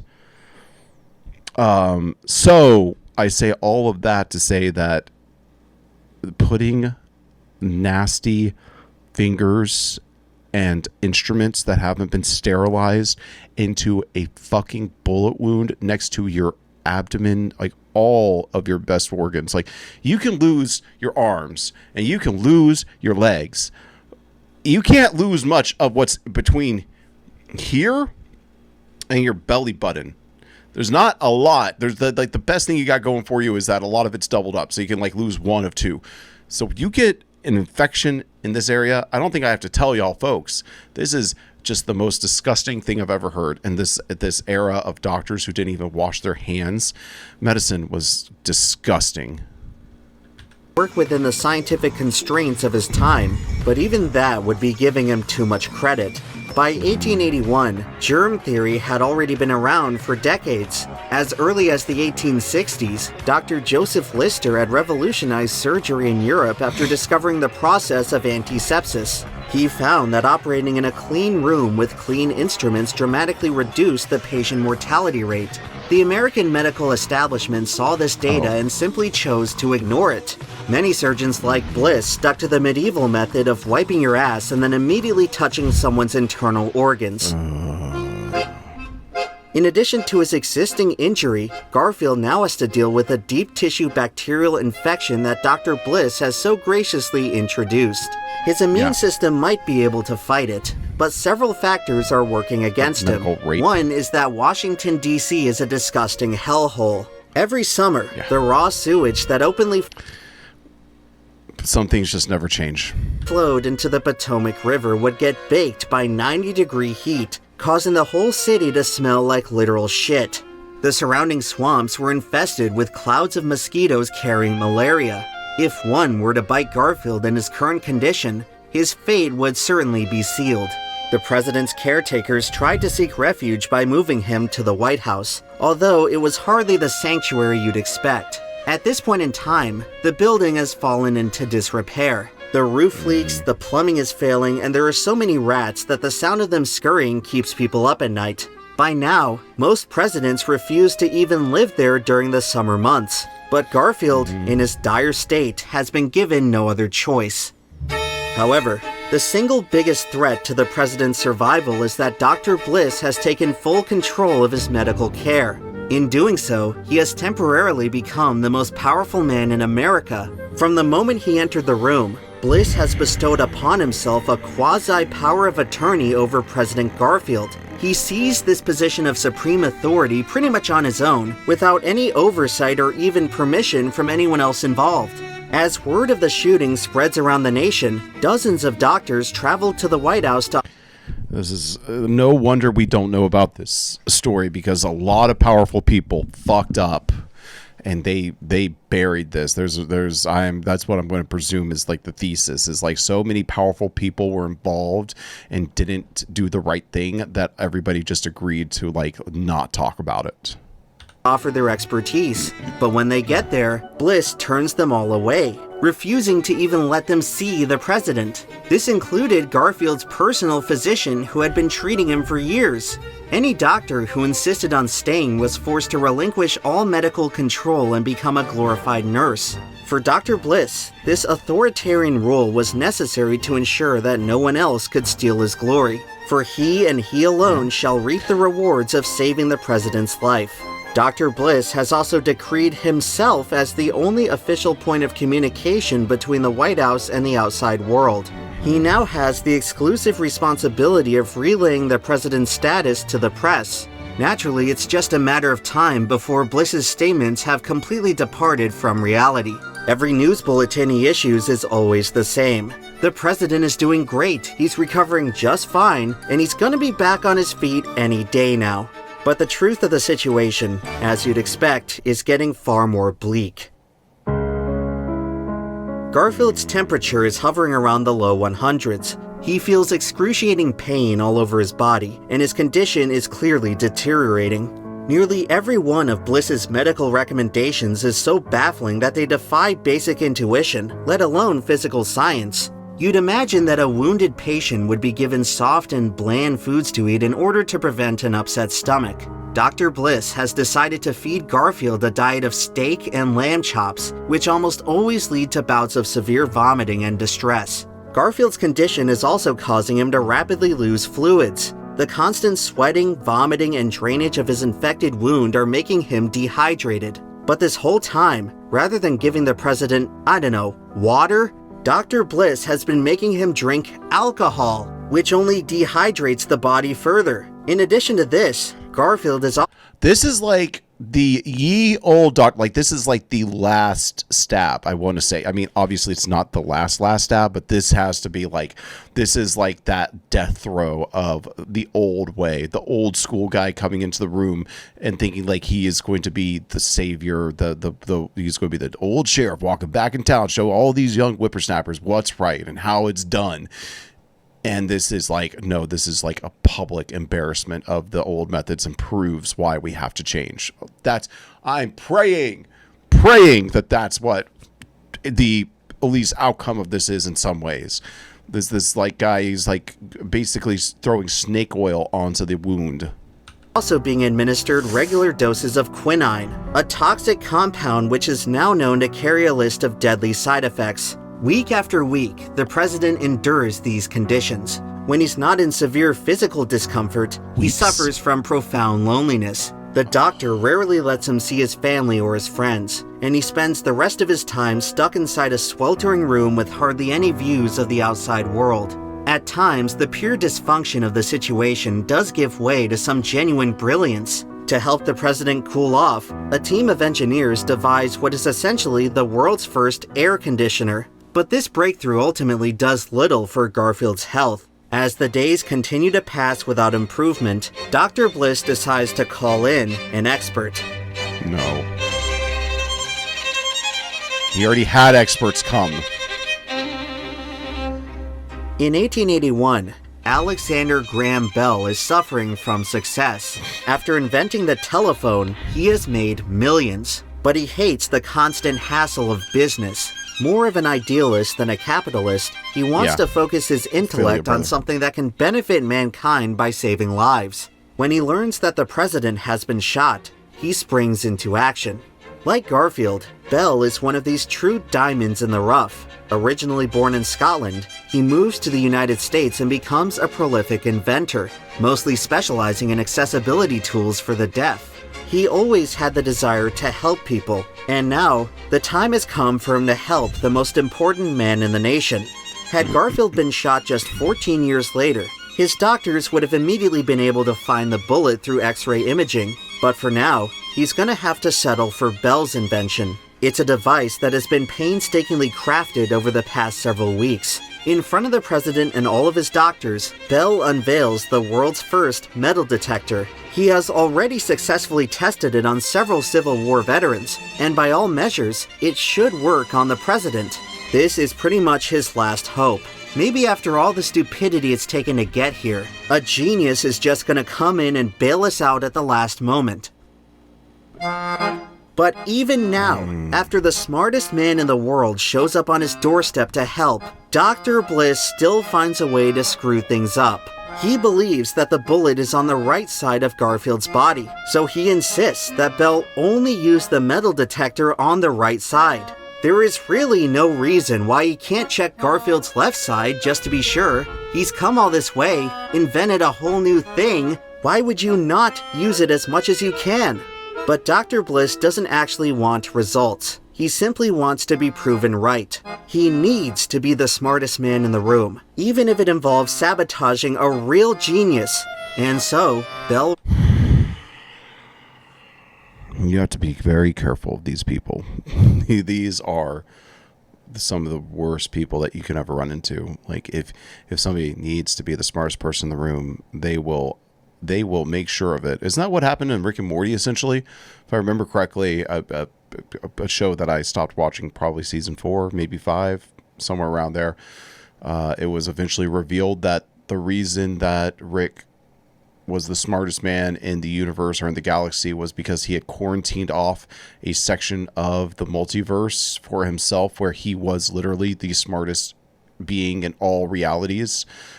And, that right there should have been that, like, if that is what Rick and Morty ended up being about, which I never signed up for that to be like the thing about Rick and Morty. That was definitely some Dan Harmon, just, let's just call it a heat check maybe on Dan Harmon's part to decide to take the Rick and Morty in that direction.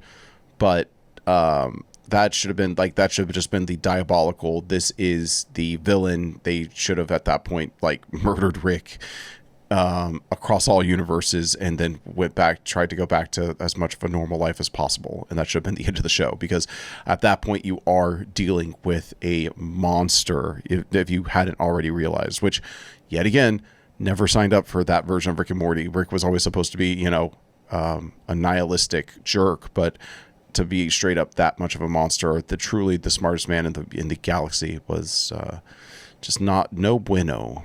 Runs the detector on Garfield's right side only, listening for the correct tone. He hears something, but it doesn't match the sound he remembers from his tests. It's a noise more similar to interference. He asks the doctors if all metal has been removed from the room, and they tell him it has. After this, Dr. Bliss has seen enough. He concludes that the detector has found the bullet precisely where he expected it, and quickly ushers Bell and his invention out the door.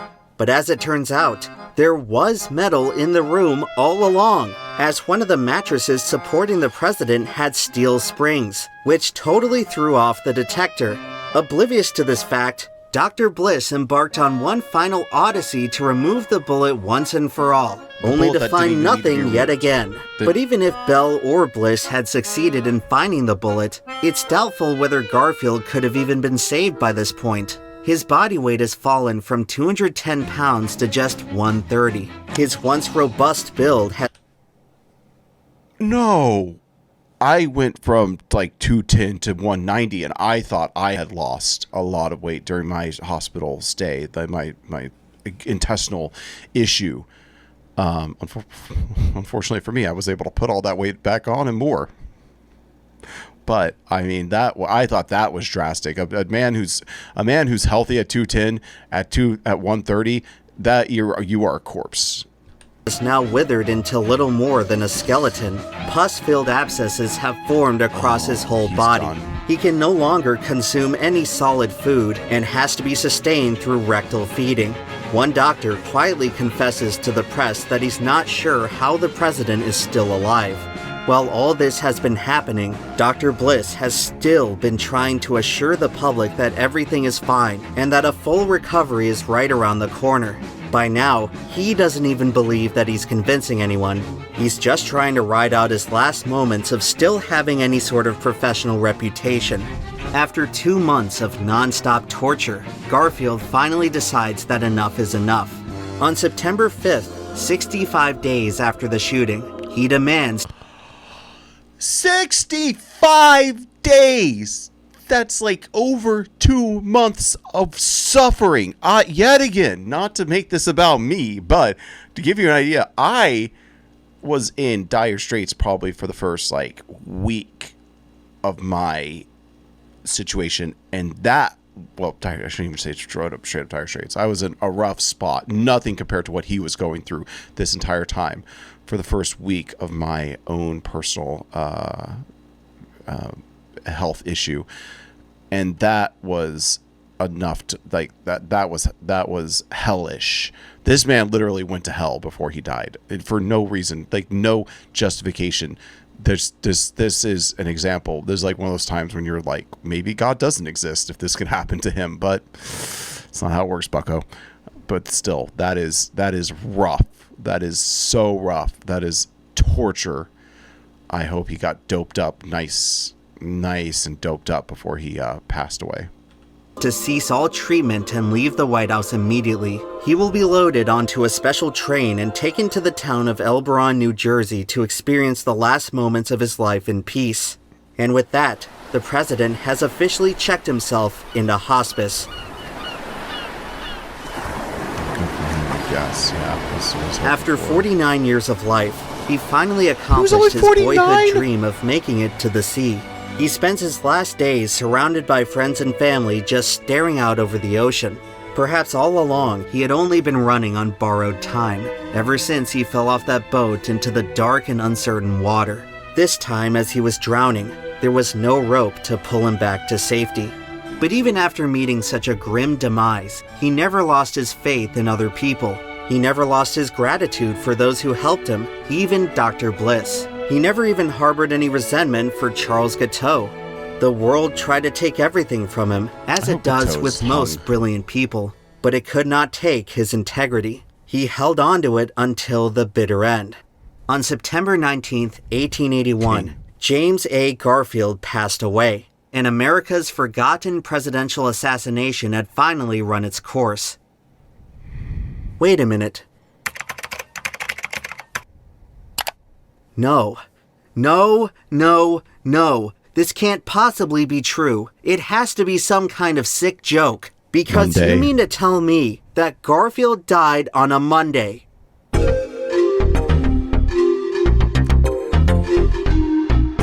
Yeah. I wonder why. This is not just your ordinary everyday stupidity.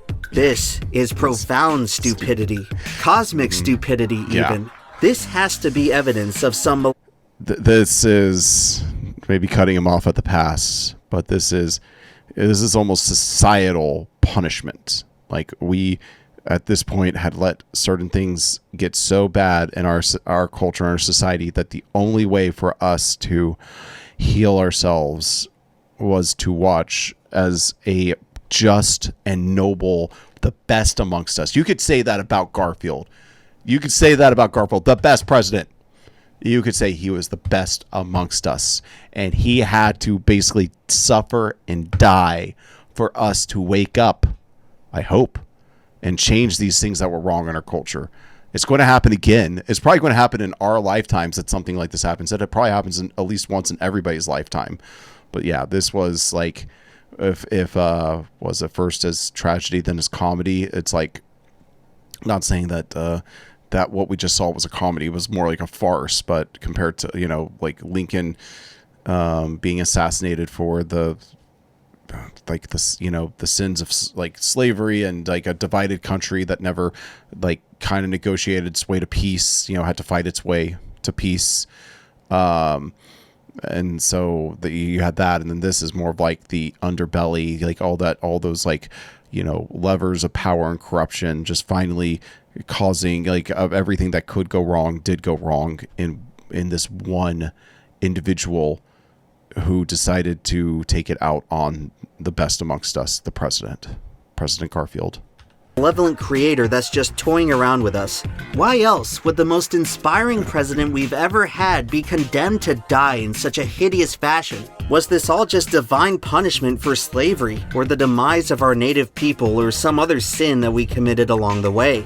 It's no secret why this whole shit show was forgotten. If you've ever wondered why no one in America brings up the 1880s, this is why. Because the story it contains is so disgraceful that we all decided to erase the whole time period from our collective memory. Seriously, how did we ever recover from this? Well, it wasn't easy. For the 2.5 months that Garfield was incapacitated, the rest of the nation was essentially held hostage. This was well before the 25th Amendment, and no formal procedure existed for a scenario where the president could no longer perform his duties. The tradition established at the time was for the vice president to assume office upon the president's death. But during this whole ordeal, Chester Arthur is nowhere to be found. What? After the shooting, the public blamed Arthur and Conkling for orchestrating the whole plot as a desperate means of restoring power to the stalwart faction. Many now see Arthur's eventual succession as a thinly disguised coup, and the vice president has become the focus of considerable hatred. This intense scrutiny causes Arthur to have an emotional breakdown. He locks himself in his home for weeks and enters a deep depression. He knows he's not cut out to be president, and is terrified of what's going to happen if he does. The day of Garfield's death, reporters storm his house and find him sitting alone, crying his eyes out. Moments later, Chester A. Arthur is sworn in as the 21st president, and the second in a row who never actually wanted the job. Nobody's expecting anything good to come out of his reign, but shockingly enough, Arthur has undergone a transformation. He vows to step out of Conkling's shadow and follow in Garfield's footsteps as a man of integrity. Just 2 years later, to Conkling's fury, Arthur signed sweeping civil service reforms into law. He also gave the White House some much-needed renovations. When his term expired, he did not seek re-election. He died just 2 years later at the age of 56. Following Arthur's betrayal, Roscoe Conkling pretty much gave up on politics altogether. He attended Arthur's funeral, but never forgave him. Within 2 more years, he would die at the age of 58 after trying to walk to work in a blizzard. No one was happier to see Chester Arthur take office than Charles Guiteau. He has spent the past 10 weeks as the most hated man in America. Multiple people have tried to kill him, but he ironically has better security than the president ever had, so nothing comes of it. With Garfield now dead, the last phase of his plan is finally complete, and he expects to be pardoned for helping Arthur ascend to the throne. That pardon never comes, and Guiteau is forced to stand trial instead, which will certainly conflict with the nationwide celebrity speaking tour he has planned. Not a single lawyer in the country wants to defend him, except for his trusty brother-in-law who had always been there for him. For the next few months, Guiteau chimps out in court, berating the one ally he still has left. For a moment, there are serious Look, I get it. We have to have justice. We have to have law. But at a certain point, somebody should have just drug that man out of the courtroom and put a bullet in his head like the fucking rat. Like the mad dog that he was, this rabid animal. Concerns that he'll be let off the hook by reason of insanity.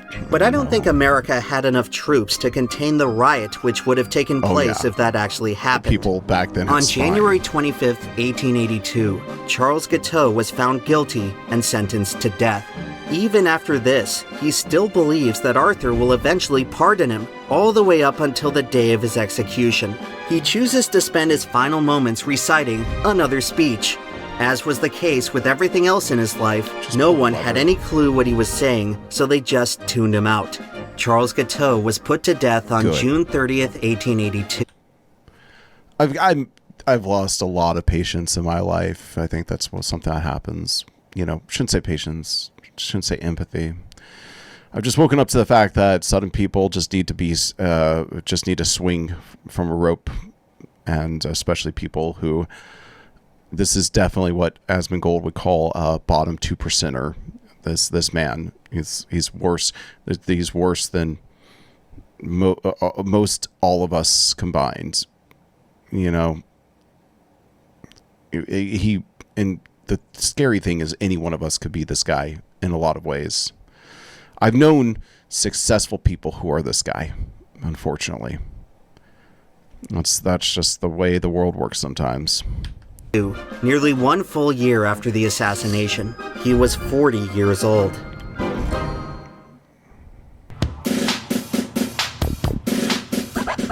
The day after Garfield's death, Dr. Bliss and company gathered around his remains to perform one final desecration. An autopsy was necessary to reveal just what the heck went so wrong for them.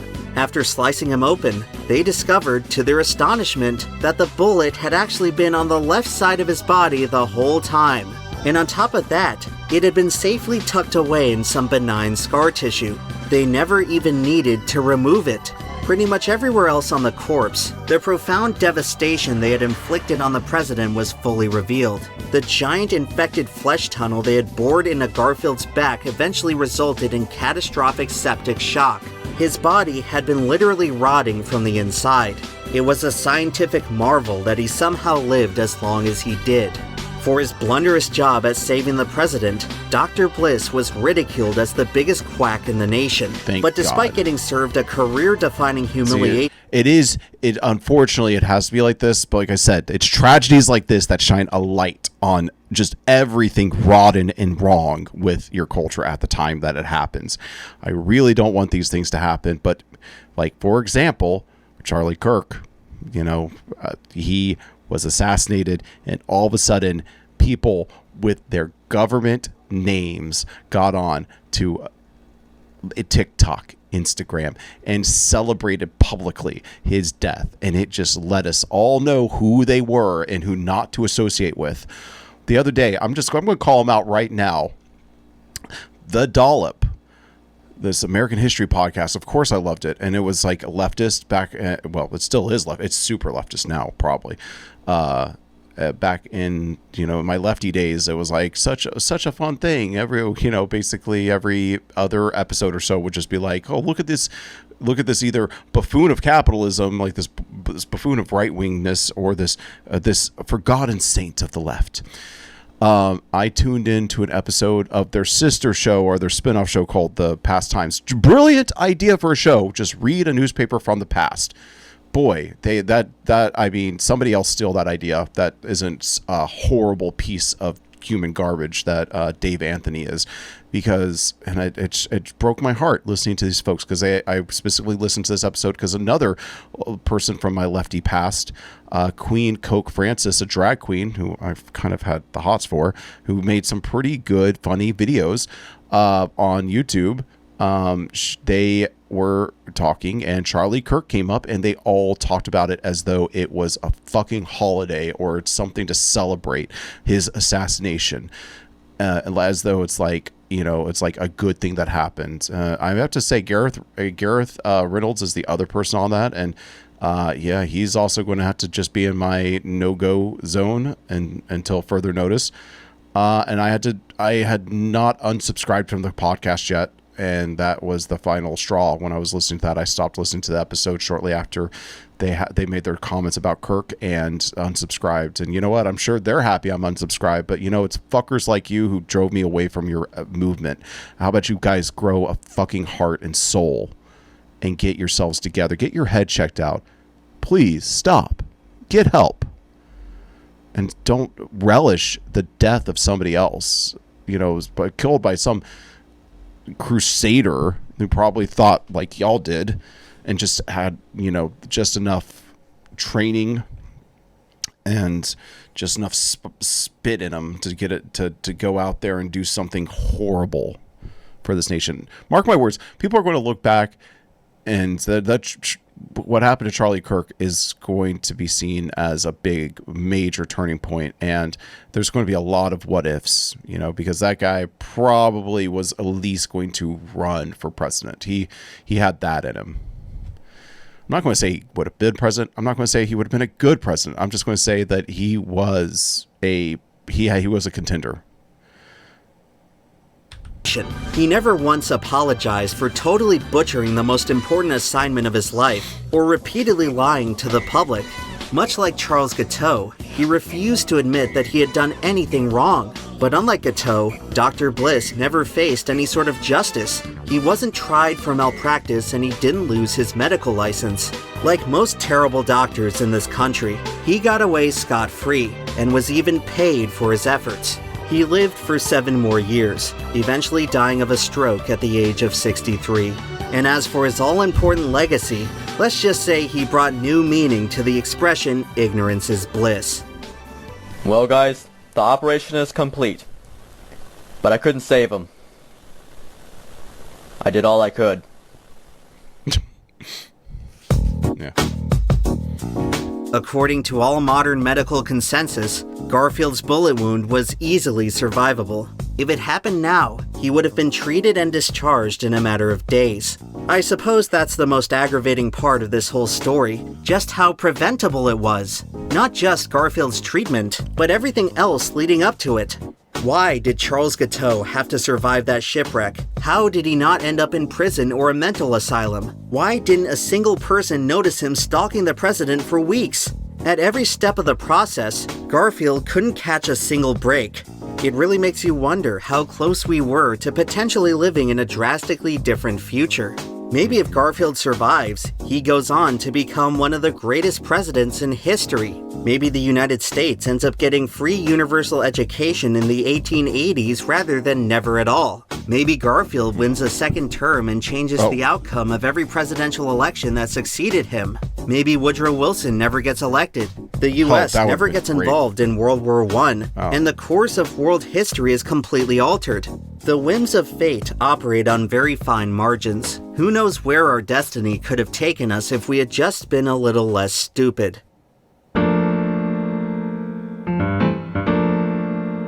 For the few short months he spent leading the nation, President Garfield would look out of his office window to see an unfinished Washington monument. The project broke ground decades earlier and quickly ran out of money, so whatever was already built just got left there as this sad, ugly stump. Garfield would see this stupid thing day after day, even as he lay in bed dying. It symbolizes our reckless ambition, our short-sightedness, our inability to accomplish the most basic of tasks. They might as well have renamed it to the Idiot Monument, because that's what it represented.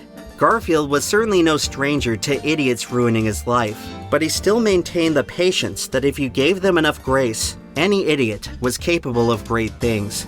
I wonder if he could have guessed that the same idiot nation who built this eyesore and accidentally got him killed would end up lasting for 250 years. Could he have possibly imagined that the ragtag government who couldn't even protect their leader from a single gunman would one day grow so powerful that it is now feared the world over?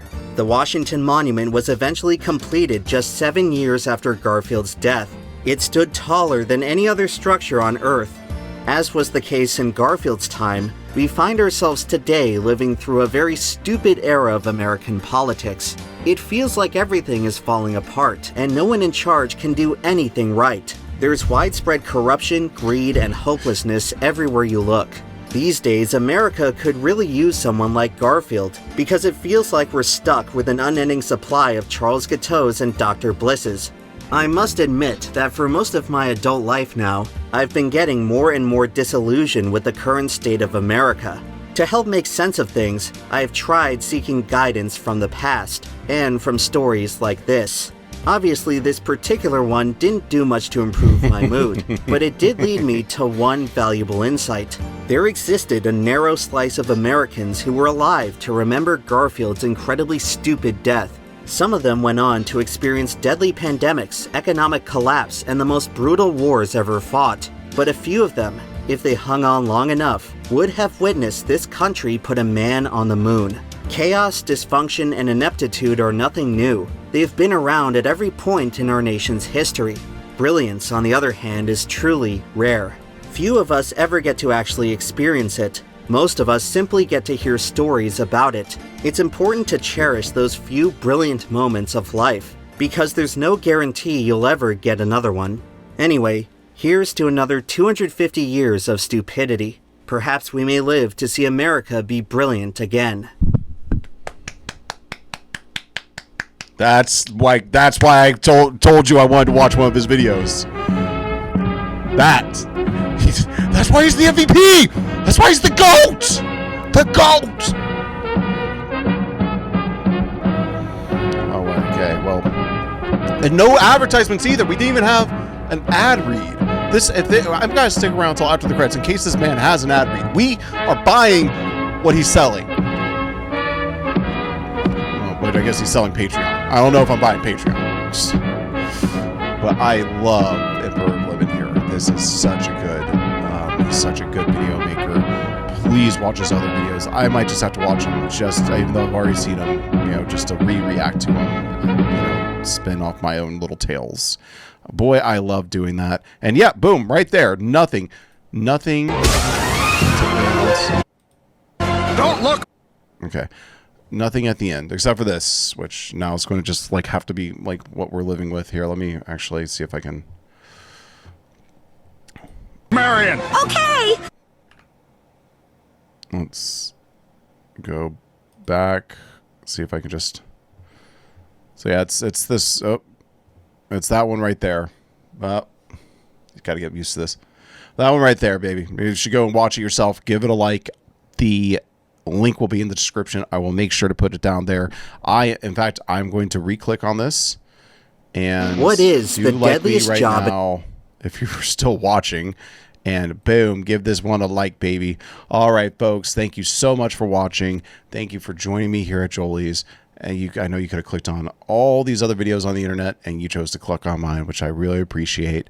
I will hopefully be getting back to this. I've got settled into my new job that was kind of, dividing my time, or at the very least dominating my time, but I've gotten to that place where I now come home and still have energy left over, mental energy. So hopefully that'll be good.